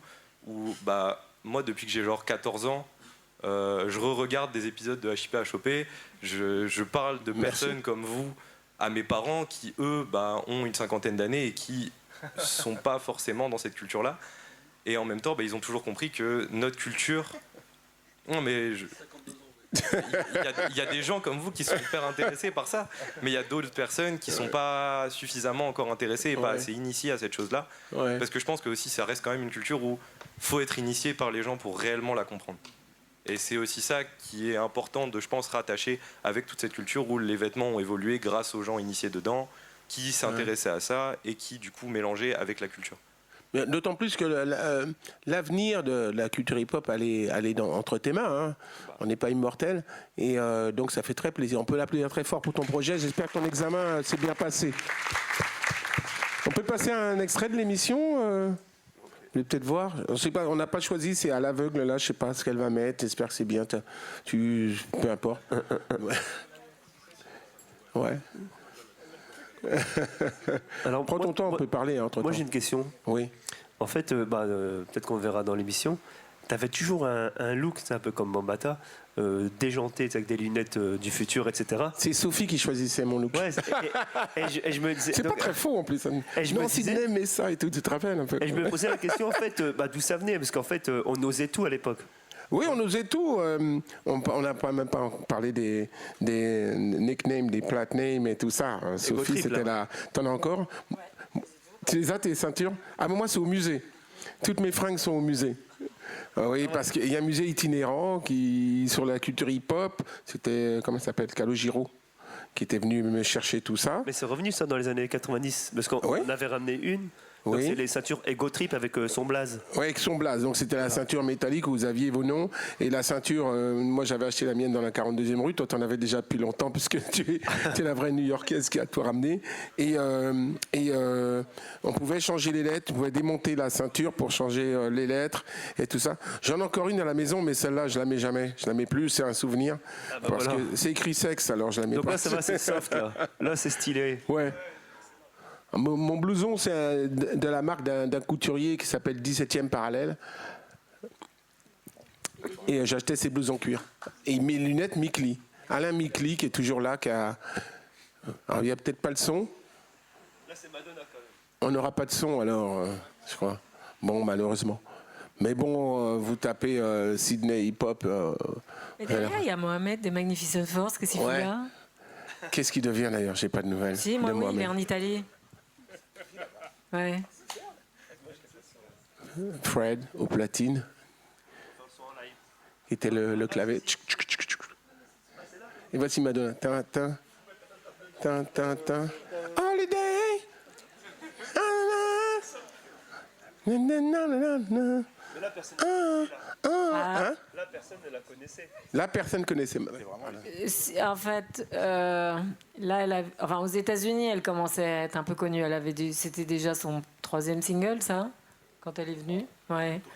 Elle était connue dans New York. Alors, il faut quand même expliquer parce que normalement, elle a rien à foutre là. Madonna est une chanteuse pop, pas rappeuse, mais elle avait des liens avec la culture hip-hop qui étaient très forts.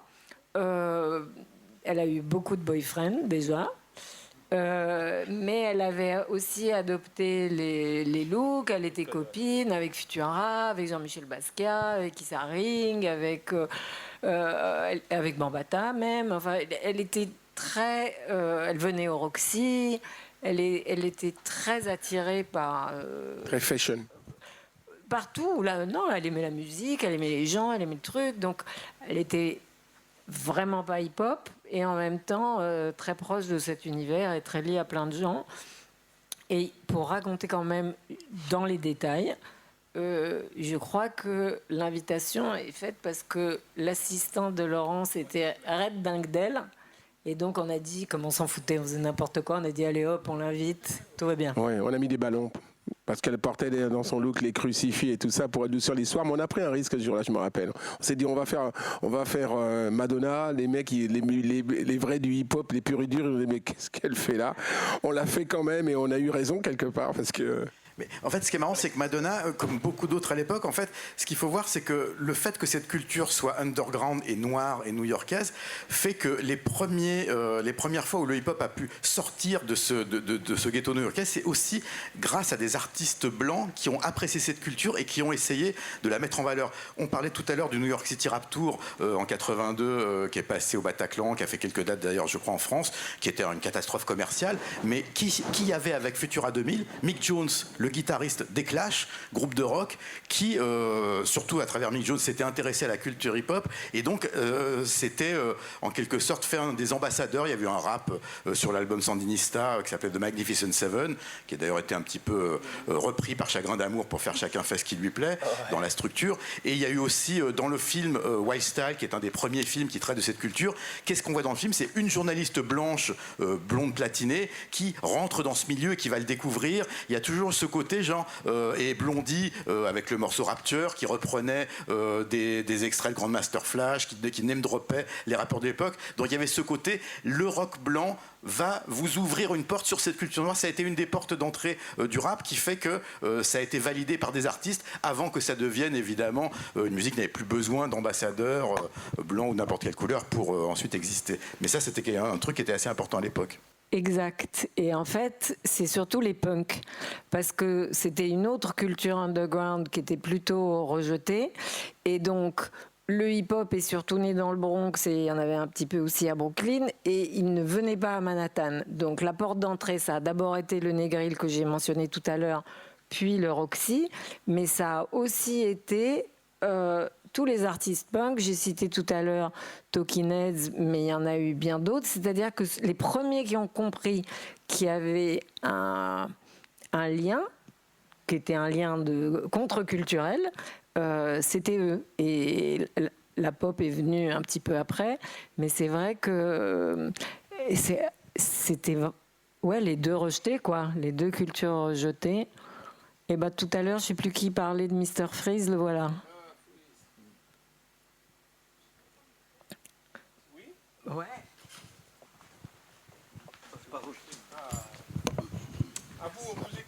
Merci. Bonjour. Je n'ai pas de questions, mais à Olivier Cachin et à Sophie. Olivier, je suis fan, je vous écoute depuis très longtemps et vous êtes un livre, c'est incroyable. Merci.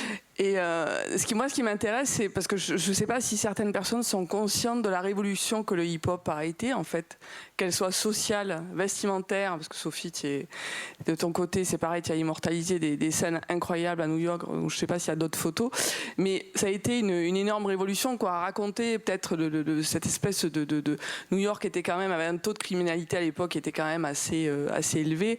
Alors, on ne va pas comparer New York et Roubaix, mais il y avait une liberté quand vous racontez, voilà, au niveau des tenues vestimentaires, cette liberté qui a permis aussi cette création musicale qui est sortie comme ça pour dire à un moment donné on va arrêter de se fighter, on va se fighter avec la musique. Et par rapport à Roubaix où justement tu as vu des choses, voilà, et une espèce de grande liberté aussi, comment est-ce qu'à un moment donné cette révolution sociale et vestimentaire, et Olivier je pense que là-dessus vous avez beaucoup à dire, ça peut sauver des villes, quoi, et ça peut sauver des vies. C'est sûr que quand je suis arrivée à Roubaix, c'est au début du hip-hop que j'ai tout de suite pensé, parce que il y a un petit peu la même chose d'avoir une situation assez difficile et une jeunesse qui est bouillonnante d'envie, qui a envie de faire plein de trucs et qui, dans le chaos, en fait, il n'y a qu'un seul moyen d'inventer, c'est de se retrouver dans le chaos.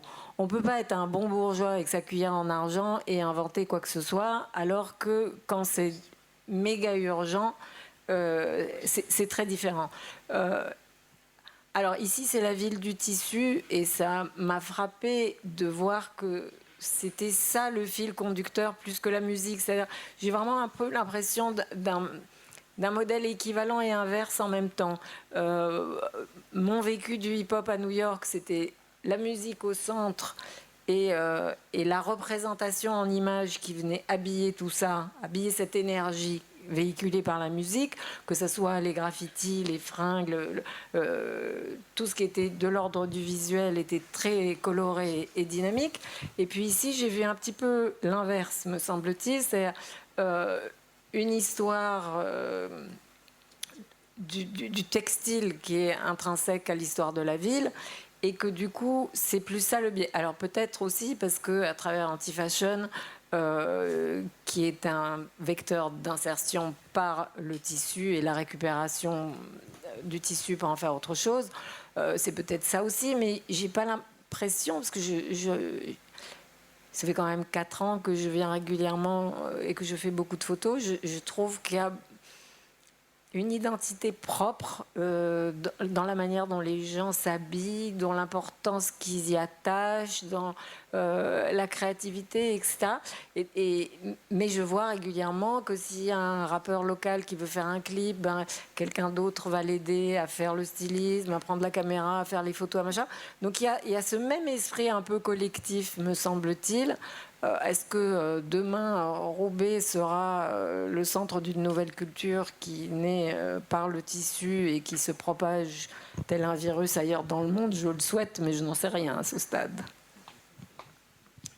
Oui, et puis pour rebondir sur ce que tu disais par rapport à l'importance de cette culture, je crois qu'il y a quelque chose qu'il faut voir, qui a aussi beaucoup changé aujourd'hui, c'est que quand le hip-hop arrive, les Noirs américains, comme image, ils ont quelques sportifs, quelques acteurs, pas beaucoup, mais le principal modèle que va avoir un jeune de quartier, c'est le dealer du coin. Et comme espoir de succès, le rap est venu s'intercaler entre la délinquance et puis le sport.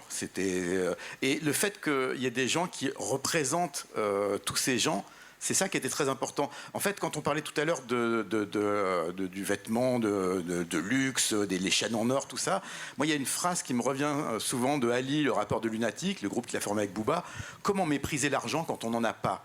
Dire l'argent, c'est pas important, c'est un truc de riche. Quand on est pauvre, on a envie de montrer qu'on est riche, même si on l'est pas. Le grand reproche qu'on faisait à l'époque aux rappeurs, c'est « Mais regardez, ils disent qu'ils viennent des quartiers, mais ils ont les dernières pompes à la mode, ils sont habillés. » Bien sûr, ils font semblant d'être riches. Au début, avant de l'être vraiment, avant que des Jay-Z construisent des empires, avant que des Kanye West fassent des marchés de millions de dollars avec des grosses marques, c'était l'illusion de la richesse. Les grosses voitures, elles appartenaient pas forcément aux mecs qui les avaient dans les clips. Les chaînes en or, c'était de la joncaille, c'était pas du vrai truc, mais c'était cette idée de dire j'existe, je ne suis pas une statistique qui va finir en prison ou entre quatre murs d'un cercueil, je peux faire autre chose, je représente quelque chose. Et cette représentation, cette idée de represent, qui était le grand mot de l'époque, c'est aussi ça qui fait que, dans un premier temps, pour les Noirs américains, puis après, pour beaucoup d'autres gens, puisque en France, c'était pas que les Noirs, c'était aussi les Noirs et les Arabes, et les jeunes de banlieue en règle générale, tous les gens qui étaient oubliés, qui étaient effectivement des statistiques, qui, à travers cette musique, ont pu trouver une existence, trouver une façon d'exprimer un art, de quelque chose qu'ils avaient en eux, mais qui ne pouvaient pas passer par le côté officiel de la culture musicale avec des cours de musique, du solfège, du violon. C'est pour ça que le coup des platines et de rapper dans la rue avec des gens qui font de la human beatbox, c'était des trucs de pauvres. À la base, c'est une musique de pauvres. C'est une musique pauvre, mais une musique qui dit tellement de choses et qui a tellement d'énergie en elle que finalement, cette pauvreté, elle a été transcendée. Aujourd'hui, c'est plus le cas. Les rappeurs sont pas forcément des gens qui n'ont pas les moyens de prendre des cours de musique ou d'acheter des instruments, mais c'est devenu un système en soi. Et cette représentation, c'est quintessentiel dans l'importance de cette culture. Si c'est pas un hasard, si encore aujourd'hui, même si c'est une musique qui est riche, enfin qui remplit les salles et qui fait le top des streams, les gens qui les font sont toujours à 90% des gens qui viennent des quartiers pauvres. Bien sûr, il y a des gens qui sont devenus riches, ou même il y a des gens un peu plus aisés qui vont rentrer dans cette culture, et la porte leur est ouverte. Hein. Le fils de Sarkozy, Pierre Sarkozy, Mosette, son prénom, c'est quelqu'un qui est un producteur de hip-hop. Il bosse avec La Rumeur, qui est un groupe qui n'a pas beaucoup de leçons à recevoir d'intégrité, mais le gars est bon et il est là pour ça. Mais à 95%, encore aujourd'hui, les nouveaux artistes, c'est des gens qui vont venir de milieux extrêmement modestes, de quartiers complètement pourris, et qui vont, à travers le hip-hop, trouver une identité. Donc la représentation, c'est quelque chose qui, encore aujourd'hui, est très très important dans l'importance de cette culture-là, je pense. Carrément. Et pour revenir... Pardon, Stéphane, tu voulais rajouter un truc?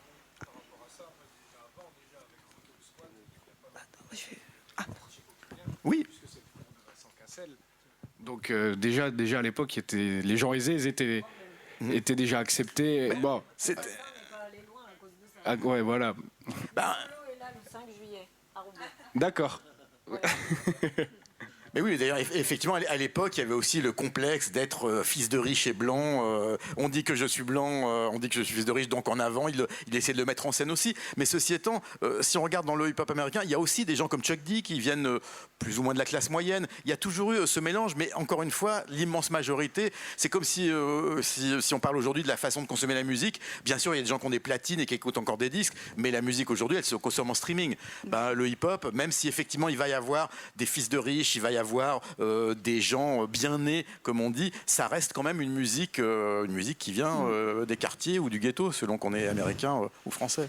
Et pour revenir sur Roubaix aussi, puisqu'on parlait de Roubaix et le rapport à la SAP, etc., effectivement, il y a l'histoire textile, mais c'est qu'aujourd'hui, où la SAP est au cœur un peu du dynamisme de la ville, Roubaix, ce qui a fait que beaucoup de personnes sont sorties, ou en tout cas ont évité les rues, en tout cas le chemin de la délinquance, entre guillemets, c'est parce qu'il y avait de la danse et qu'il y avait de la musique. Enfin, ça reste quand même hyper fort dans les années 80-90, et c'est très marqué dans notre histoire roubaisienne, de se dire, c'est vraiment cette créativité urbaine qui a fait que aujourd'hui on est un fief, on est vraiment un précurseur dans la danse. On a vraiment un gros vivier de danseurs, par exemple, pour revenir à la danse, un gros vivier de danseurs. On a aussi des groupes, des anciens qui sont là depuis, qui ont maintenant 40, 50 ans, etc., mais qui ont vraiment marqué leur époque et que vraiment les connaisseurs de musique connaissent aussi en se disant « Ah mais oui, il y avait eux dans le Nord, etc. » Alors que peut-être nous, on a 30 ans, 20 ans, on ne connaît pas du tout, mais ces personnes ont marqué leur histoire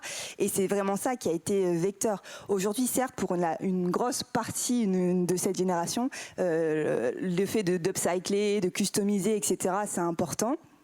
Mais ça, c'est une partie de la jeunesse de Roubaix. Si on prend l'autre partie de la jeunesse de Roubaix, ça reste essentiellement axé sur le sport, axé sur la créativité, donc la danse, la musique, le graphe, etc. Et on peut pas, ça n'a rien à voir avec ce qui a pu être l'énergie dont témoignait tout à l'heure Sophie sur New York. On n'est pas du tout sur la même chose. On a vraiment l'urgence, encore une fois, de sortir de sa condition sociale. Et je pense que là, je vois plein de Roubaisiens et qui hochent la tête parce qu'on sait de quoi on parle. Et c'est plus cette notion de créer pour résister, cette notion de créer pour survivre, que de se dire on va faire du textile, on va faire de la musique, etc. C'est on prend ce qui est en fait en bas du quartier, ce qui a l'opportunité qui se ferait. Il y a quelqu'un qui a ramené une tollbox, on va faire de la tollbox. Il y a quelqu'un qui a ramené une MPC, on va toucher à la MPC. Il y a un club de foot, etc. Finalement, c'est moins des choix que des opportunités de survivre à des conditions qui soient sociales et sans faire de misérabilisme, mais des conditions qui sont aussi difficiles à vivre quand on est jeune, quand on a 14, 15 ans, qu'on n'a pas les moyens de s'acheter des super trucs ou de faire des super activités, qu'on est toute la semaine dans le quartier et le week-end aussi. Ça, c'est hyper important et je pense que c'est ça qui est beau, c'est que ça se traduit par justement toutes ces pratiques culturelles, quelles qu'elles soient, et via différents médiums. Ça, c'est intéressant. Enfin, c'est beau en tout cas. Oui, mais pour aller dans le même sens, quand je disais tout à l'heure que la création était dans le chaos, la quasi-base du hip-hop, c'était en 1979, si je ne dis pas de bêtises. Il y a eu une monstrueuse grève d'électricité à New York. Et évidemment, le fameux blackout, ouais. Ouais, et évidemment, les b-boys en ont profité pour rentrer dans des magasins où ils n'auraient jamais foutu les pieds autrement. Et ils sont repartis les poches pleines. Non mais... c'était pas imaginable. Alors, ils étaient très très jeunes, parce qu'on n'a pas parlé de ça, mais les pionniers du hip-hop, ils avaient en moyenne 14-15 ans. À 14-15 ans, t'as pas de platine, t'as encore moins de platine. Je sais plus, DST, il racontait assez bien le temps qu'il lui a fallu pour avoir 2 platines et une table de mixage. Ça lui a pris quelques années chez McDonald's. Les pionniers, et ça a été plus rapide, ils ont été se servir dans les magasins du coin. Mais vraiment, c'est difficile aujourd'hui de dire ça comme ça. Mais c'est vrai que s'ils n'avaient pas fait ce gros casse géant, il n'y aurait peut-être pas tellement de hip-hop aujourd'hui. Ils l'ont appelé même le Noël avant l'heure, il me semble. Ils l'ont même appelé le Noël avant l'heure, parce que c'était le 13 juillet 77. Et Disco Wiz, il disait qu'avant, ils étaient 5 ou 6 DJ et qu'après ce fameux blackout, il y avait un DJ dans chaque coin de rue, quoi. Mais c'était les block parties, en fait. C'est vraiment né comme ça. C'est-à-dire qu'ils étaient chez leurs parents. Chez leurs parents, c'était grand comme cette pièce là-bas. Moi, je me souviens de DST me disant « Ah là là, mais je peux pas dormir chez toi, il n'y a pas le bruit de la machine à laver. » Mais c'était ça. C'est trop calme. C'était vraiment l'habitude d'autre chose.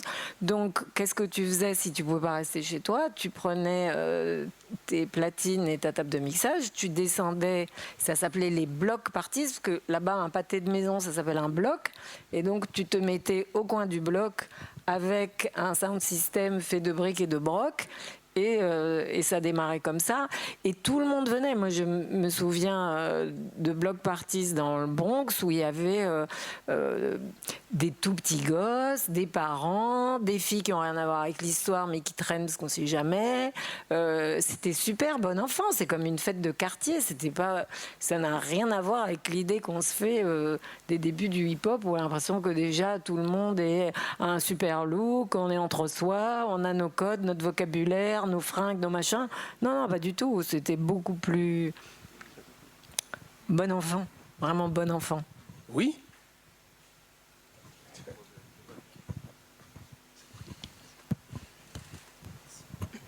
Bonsoir. Moi, je voulais juste après compléter un petit peu sur ce qu'on disait sur cette jeunesse roubaisienne qui par en fait le vêtement serait un vecteur aussi de s'élever, etc. Justement, moi j'ai fait S-Mode et je me considère privilégié d'avoir fait cette école parce que c'est une école qui coûte 10 000 € l'année. Et les Roubaisiens en général n'ont pas accès à ce genre d'école. Et donc c'est là où par exemple une initiative comme Anti-Fashion est vraiment cool parce que du coup ça permet à des gens des quartiers populaires de vraiment pouvoir essayer de s'exprimer par le vêtement. Mais globalement, par rapport à l'histoire textile de Roubaix qui est justement aussi populaire parce que c'était des ouvriers qui travaillaient dans ces usines, justement ce côté populaire je trouve est encore trop oublié à Roubaix au niveau textile où il y a plein de jeunes. Il y a Caïs devant qui pour le coup est pur produit roubaisien qui a créé sa marque de vêtements et qui représente un petit peu cela, mais globalement c'est encore des gens d'ailleurs qui viennent à S-Mode Roubaix pour créer et pas vraiment des Roubaisiens.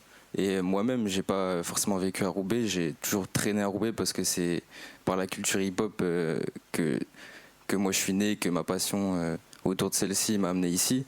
Mais voilà, c'était pour un petit peu recentrer aussi là-dessus et dire qu'en vrai, justement, les Roubaisiens, pour l'instant, au niveau textile, ne sont pas encore assez représentés, à mon humble avis.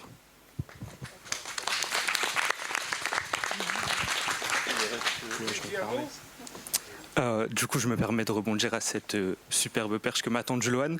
Moi, je suis Caïs, je suis roubaisien et j'aime ma ville comme jamais. Quand Nance évoquait certains propos, j'avais des souvenirs qui me venaient dans tous les sens, que ce soit des souvenirs transmis par mes grands frères qui rentraient à la maison et qui montraient comment faire le tract sur le tabouret de la cuisine et que ma mère n'est pas contente parce qu'il y a autre chose à faire, il faut faire les devoirs, il faut ranger le lave-vaisselle, il n'y avait pas de lave-vaisselle, il faut ranger la vaisselle. Mais cependant, c'est vrai que c'est une ville qui m'a depuis tout petit bercé par la culture. Le hip-hop est arrivé dans ma vie par mes grands frères, mais aussi par ma mère, et ça a commencé avec une paire de baskets. Et ce sentiment que j'ai eu quand j'ai été tout petit, que j'ai eu ma première paire de Jordan, sans même savoir que c'était des Jordan. Aujourd'hui, un enfant qui voit une Jordan, il sait exactement ce que c'est. Moi, je ne le savais pas encore. Et quand Sophie, tu as dit, j'ai compris quand je l'ai vu, moi j'ai compris quand les autres l'ont vu. C'est-à-dire que ma paire de Jordan ne m'a rien évoqué tant que les autres ne l'avaient pas encore vue. Et c'est dans leur regard que j'ai ressenti des émotions. Aujourd'hui, je suis un jeune de 25 ans qui a grandi à Roubaix, qui y vit toujours. Le passé textile, je l'ai appris par le temps, mais c'est pas lui qui m'a marqué. Et aujourd'hui, si j'ai créé une marque de vêtements, c'est pas par le passé textile de ma ville, mais c'est par son côté hip-hop. Comme Loane l'a dit, ici on a une école de mode qui s'appelle S-Mode, qui est très prestigieuse et par laquelle passent de nombreuses personnes, certainement très peu de Roubaisiens. Ils créent des stylistes avec une créativité hors pair, un aspect technique incomparable et une technicité qu'on n'aura pas, nous, dans la rue. Mais le hip-hop, c'est pas seulement ça. Le hip-hop, c'est s'approprier des choses, changer leur sens et leur donner une nouvelle signification. Le hip-hop, il a toujours été dans ma vie et on parle aujourd'hui d'upcycling, de revalorisation de textiles, de réutilisation. C'est cool, ça devient tendance parce qu'on nous parle de planète, parce qu'on nous parle d'écologie. Mais au final, l'upcycling, la réutilisation, ça a toujours été présent dans nos vies parce que la fin justifie tous les moyens. Quand j'arrive au collège ou au lycée et que j'ai envie d'avoir des sapes Ralph Lauren parce que j'ai envie de m'identifier à la fois aux rappeurs que j'écoute grâce à mes grands frères, mais aussi aux autres personnes de mon lycée ou de mon collège qui portent du Ralph Lauren, je ne vais pas le voler, je ne vais pas l'acheter en boutique. Je vais l'acheter en brocante, je vais aller le récupérer sur des sites comme Le Bon Coin, parce que la fin justifie tous les moyens.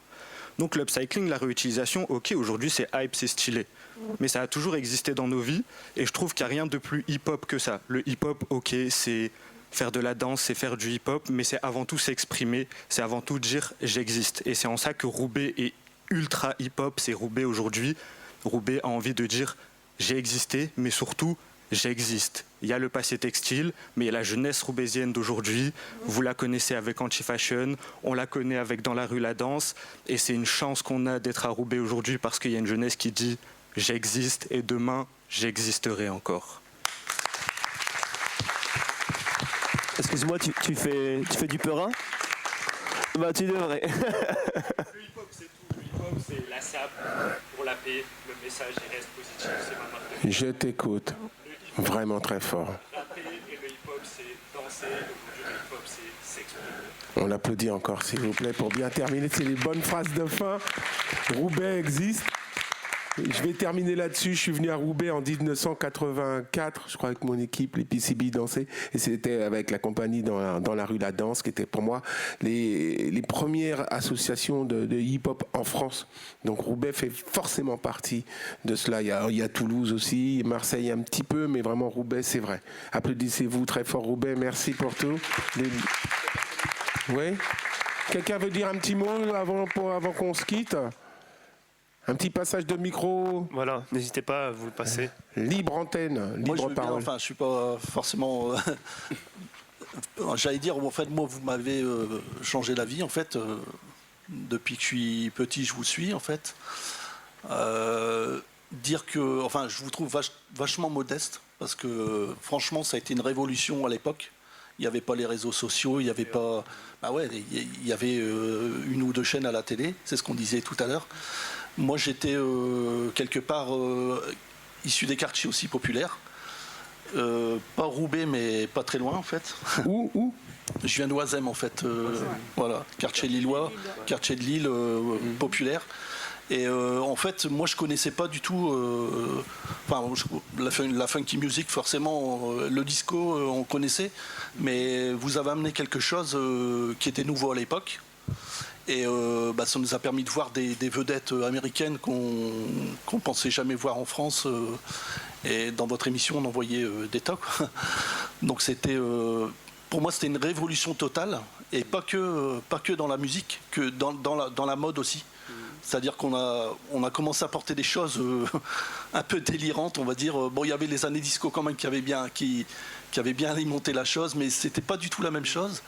Là, c'était vraiment une mode dans laquelle chacun pouvait se retrouver. On n'était pas forcément dans des clichés. Chacun choisissait la mode qu'il voulait porter. Je trouvais ça bien. Mais par contre, on avait, dans chaque quartier, je trouve qu'on avait quand même un style. C'est-à-dire qu'on essayait entre copains d'essayer d'adopter des codes, en fait. Et même si j'étais pas danseur, moi personnellement, j'avais des copains qui dansaient très bien et j'ai suivi un petit peu leur mode vestimentaire. Et aujourd'hui, j'accompagne ma fille ici, un peu le hasard de vous retrouver, parce que je savais pas que vous veniez et en fait, c'est une surprise magnifique en fait. Ça me fait très plaisir, ça me touche. Exactement. C'était pas mon émission, hein. C'était notre émission. Je réponds même pas à ça, c'est très bien, merci, c'est que de la reconnaissance. Des petits mots encore pour la fin, là. Des petits messages, qui prend la parole? À vous. C'est très bien. La parole. Bonsoir, je m'appelle Nicolas. J'ai entendu beaucoup de choses ce soir et notamment de Sophie qui m'ont fait penser à la série de Get Down. Je voulais avoir un avis d'un des experts présents ce soir sur cette série. J'ai eu beaucoup de plaisir à la regarder, mais je sais qu'il y a aussi un peu le côté un peu souple dans la série qui a été un peu critiqué, mais je trouve qu'il y a quand même plein de choses qui ont été décrites et qu'on retrouve quand même dans cette série qui... voilà. Donc si je peux avoir un avis. Ouais, c'est pas loin de la vérité. Je vais juste dire un truc, c'est que dans la série Get Down est représenté l'un des premiers DJ qui a fait les block parties, qui s'appelle Cool DJ Herc, et qu'il s'avère que Cool DJ Herc, moi je suis DJ aussi depuis 1974, Cool DJ Herc et moi on a le même âge. C'est magnifique, hein. C'est très très beau. Hein. C'est pas beau, très, ça très beau. Pour la série, en fait, elle est quand même pas mal du tout. Mais je sais pas si vous avez vu, en parallèle, il y a eu, donc c'est une série, Get Down, c'est 4 ou 6 épisodes, j'ai oublié, de la première saison, j'ai oublié. Enfin, en tout cas, il y a eu en parallèle, toujours sur Netflix, une série documentaire qui raconte exactement la même chose, sans l'histoire d'amour un peu cuculapraline qui est au milieu. Et c'est vachement bien fait. Mais j'ai oublié le nom. Mais dans Get Down, le truc qui m'a vraiment beaucoup plu, c'est la façon dont ils ont intégré des images d'époque à la série. Et ça, vraiment, au lieu de reconstituer des trucs impossibles, d'avoir fait ça, j'ai trouvé ça super smart et juste. Après, sur l'état d'esprit général de qu'est-ce qu'était le début, c'est plutôt assez juste. Mais le documentaire, c'est toujours mieux. Je crois que c'est de La Chapelle. Non, c'est pas celui de La Chapelle, c'est un autre qui est aussi qui était sur Netflix. En tout cas, j'ai oublié, mais ils sont sortis les deux en même temps et c'était vachement malin. Oui, d'ailleurs, il y a eu le même type de phénomène en France avec Le Monde de Demain, qui racontait les débuts du hip-hop en France avec NTM, Dynasty, Assassin, tous les groupes. Et ce qui est intéressant, c'est de voir qu'on est arrivé à un cycle où maintenant, effectivement, comme on le disait tout à l'heure, aussi bien dans des maisons comme Lacoste ou dans des productions télévisuelles ou cinématographiques, on a une génération qui est née avec le hip-hop, puisque maintenant, ça fait 50 ans que ça existe. En France, ça fait plus de 30 ans que c'est vraiment une réalité. Donc on a des gens qui vont commencer à mettre en scène ce passé glorieux. On a eu Achetant des têtes de bois pour montrer les vieilles stars des 60s, le Star 80. Et ben aujourd'hui, il y a eu l'âge d'or du rap français qui était une tournée où il y avait les rappeurs des 90s. Et on commence à voir cette histoire des années 90 à travers des scénarios de fiction ou des reconstitutions d'une réalité comme dans Le Monde de Demain. Et c'est intéressant parce qu'effectivement, ça veut dire qu'on est passé à une autre étape, puisque maintenant, ça fait partie de l'histoire finalement. Pour moi, on a oublié juste une marque qui, pour moi, est fondamentale et représente vraiment les valeurs du hip-hop, c'est Fubu, dont le slogan, c'est vraiment « pour nous, par nous ». Et j'ai peut-être, mais en tout cas, For moi, us, by us, ouais. C'est ça, c'est vraiment pour moi ce qui manque, on va dire, et là où il y a la liaison entre la SAP et la danse, le hip-hop, le rap en général, se fait pas encore totalement. C'est justement, au lieu d'aller chercher des Louis Vuitton, des Dior, des Gucci, faudrait retourner vers les acteurs du hip-hop qui sont des danseurs, des rappeurs ou autres, qui sont aussi des créateurs de mode, qui ont des vraies démarches, des vraies marques et des vraies valeurs à proposer. Et c'est là où aussi on pourrait peut-être plus tous ensemble se pousser vers le haut et justement moins donner d'argent à un Nike ou à un Louis Vuitton qui en vrai de vrai nous respecte pas. Et voilà. Après, il y a quand même des marques indépendantes qui font aussi staff de... Tout à l'heure, on parlait que le vêtement, c'était pas seulement un vêtement, mais c'était aussi porteur d'une histoire et qu'il y avait vraiment des créateurs qui se cassaient la tête autour de ça. Mais je pense notamment à Daily Paper à Amsterdam, je pense notamment à Cortez en Angleterre, où vraiment on a des créateurs qui sont de plus en plus dans la démarche de redorer la culture hip-hop et que le vêtement n'est pas seulement un vêtement. Il est porteur vraiment d'une histoire, d'un message, d'une énergie aussi et d'une certaine mentalité, etc. Et ça, c'est important. Après, effectivement, on peut pas non plus aujourd'hui lutter contre les grosses marques et je pense notamment à...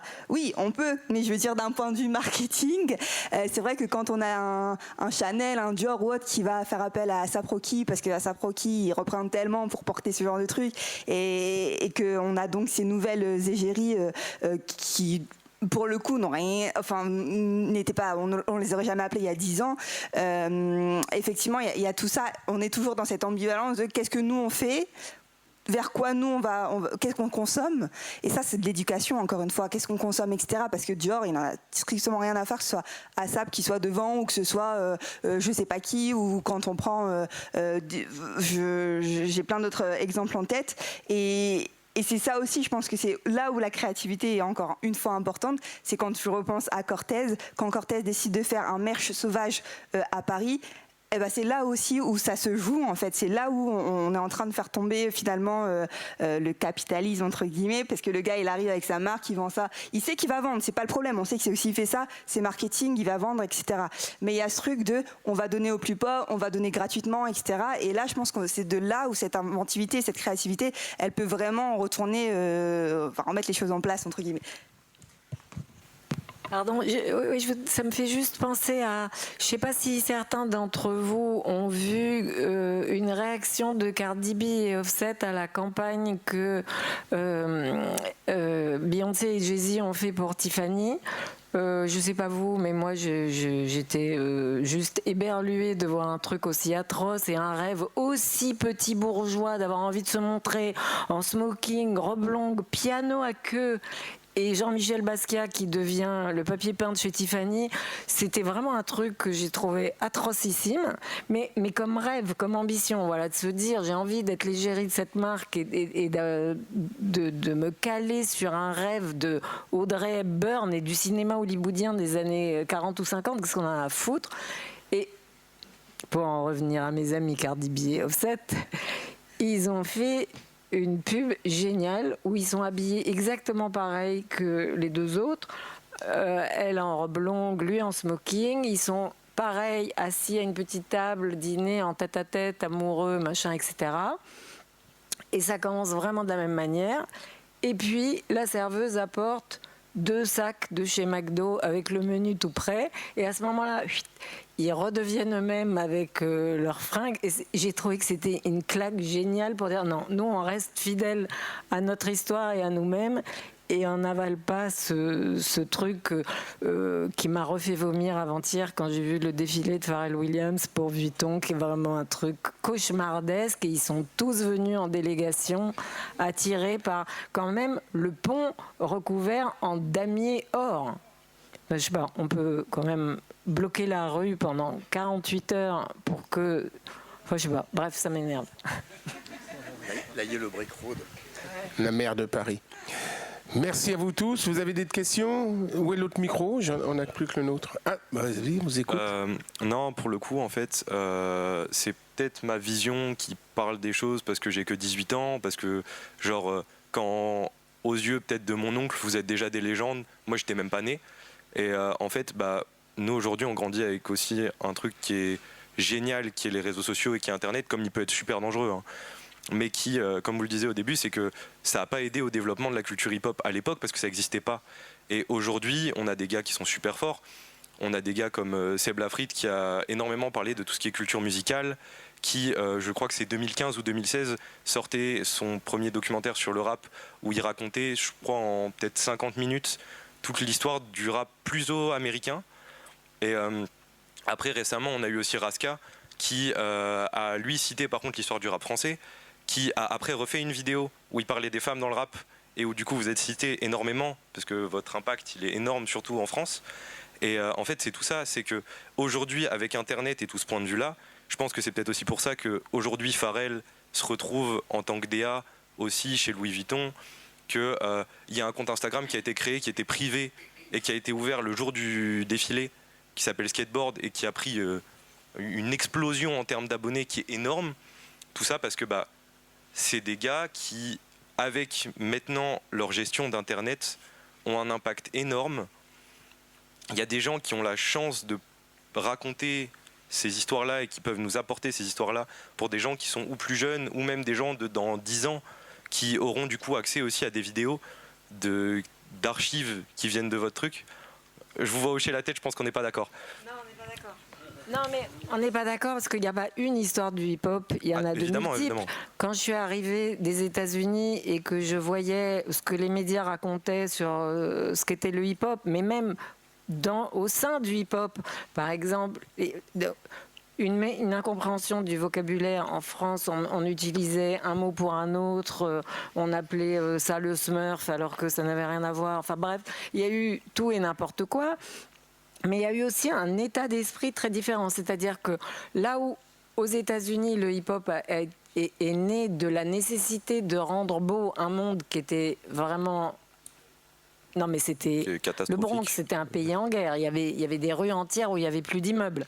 Donc, faire des graffitis où tu marques ton nom en énorme avec des couleurs sublimes, porter des fringues, les baskets qui étaient lavées tous les soirs en brossant, à part avec une brosse à dents pour que ça soit nickel, elles sont toujours neuves.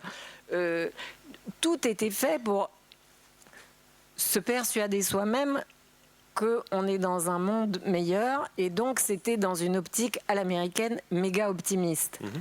Depuis quand le français est optimiste? Ah ouais, Pas non, du mais ça, tout. évidemment. Donc ici, c'était le contraire, c'est-à-dire que c'est l'esprit révolutionnaire français qui a pris le dessus. Moi, je me souviens des premiers graffiti artistes, je les regardais en disant non mais ils sont dingos, eux.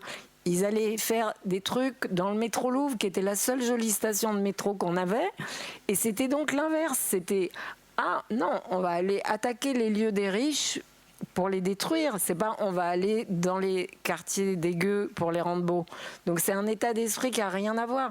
Et chacun a raconté sa propre histoire. Ça aurait été incohérent de raconter en France « Ah, c'est super, on va faire un monde qui est beau », alors que le caractère français déteste cette idée-là.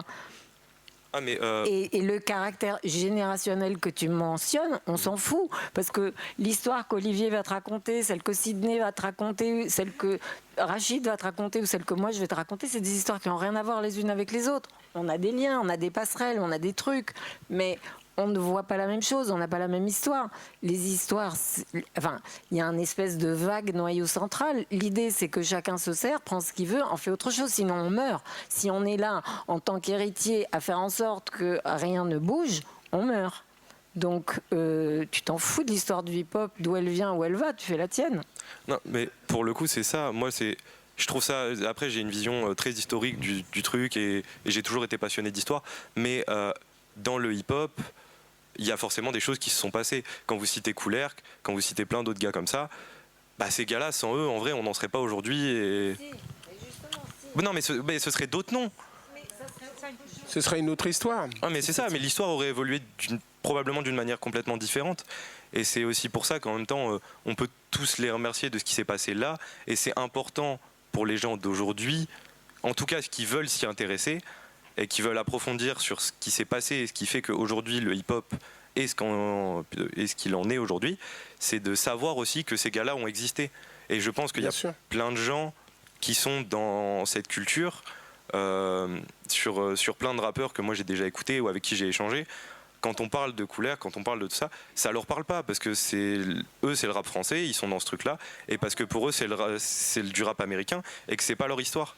Et en fait, c'est ça, c'est que on voit l'évolution de, je pense, qui sont les deux plus grosses nations sur le rap, qui sont les États-Unis et la France, parce qu'on a quand même une histoire assez importante là-dedans, qui font que aussi, bah, du coup, on a deux histoires complètement différentes. Et quand aux États-Unis ils vont citer Kool-Herc, évidemment, ça a impacté en France, mais c'est pas l'impact le plus gros. Par France, tu vas citer Sidney.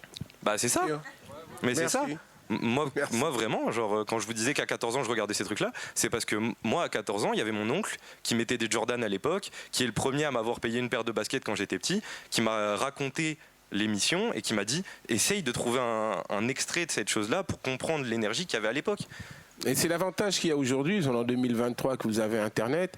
Je pense des fois, je me dis, tiens, si on m'appelle pour des conférences ou qu'on m'appelle encore pour faire mon métier, c'est grâce à Internet. Et je pense que si les jeunes me connaissent aujourd'hui, c'est grâce aussi, bien sûr, à leurs parents qui leur ont parlé de l'histoire, mais qu'on parle encore de moi. Je crois qu'il y a aussi beaucoup de ça.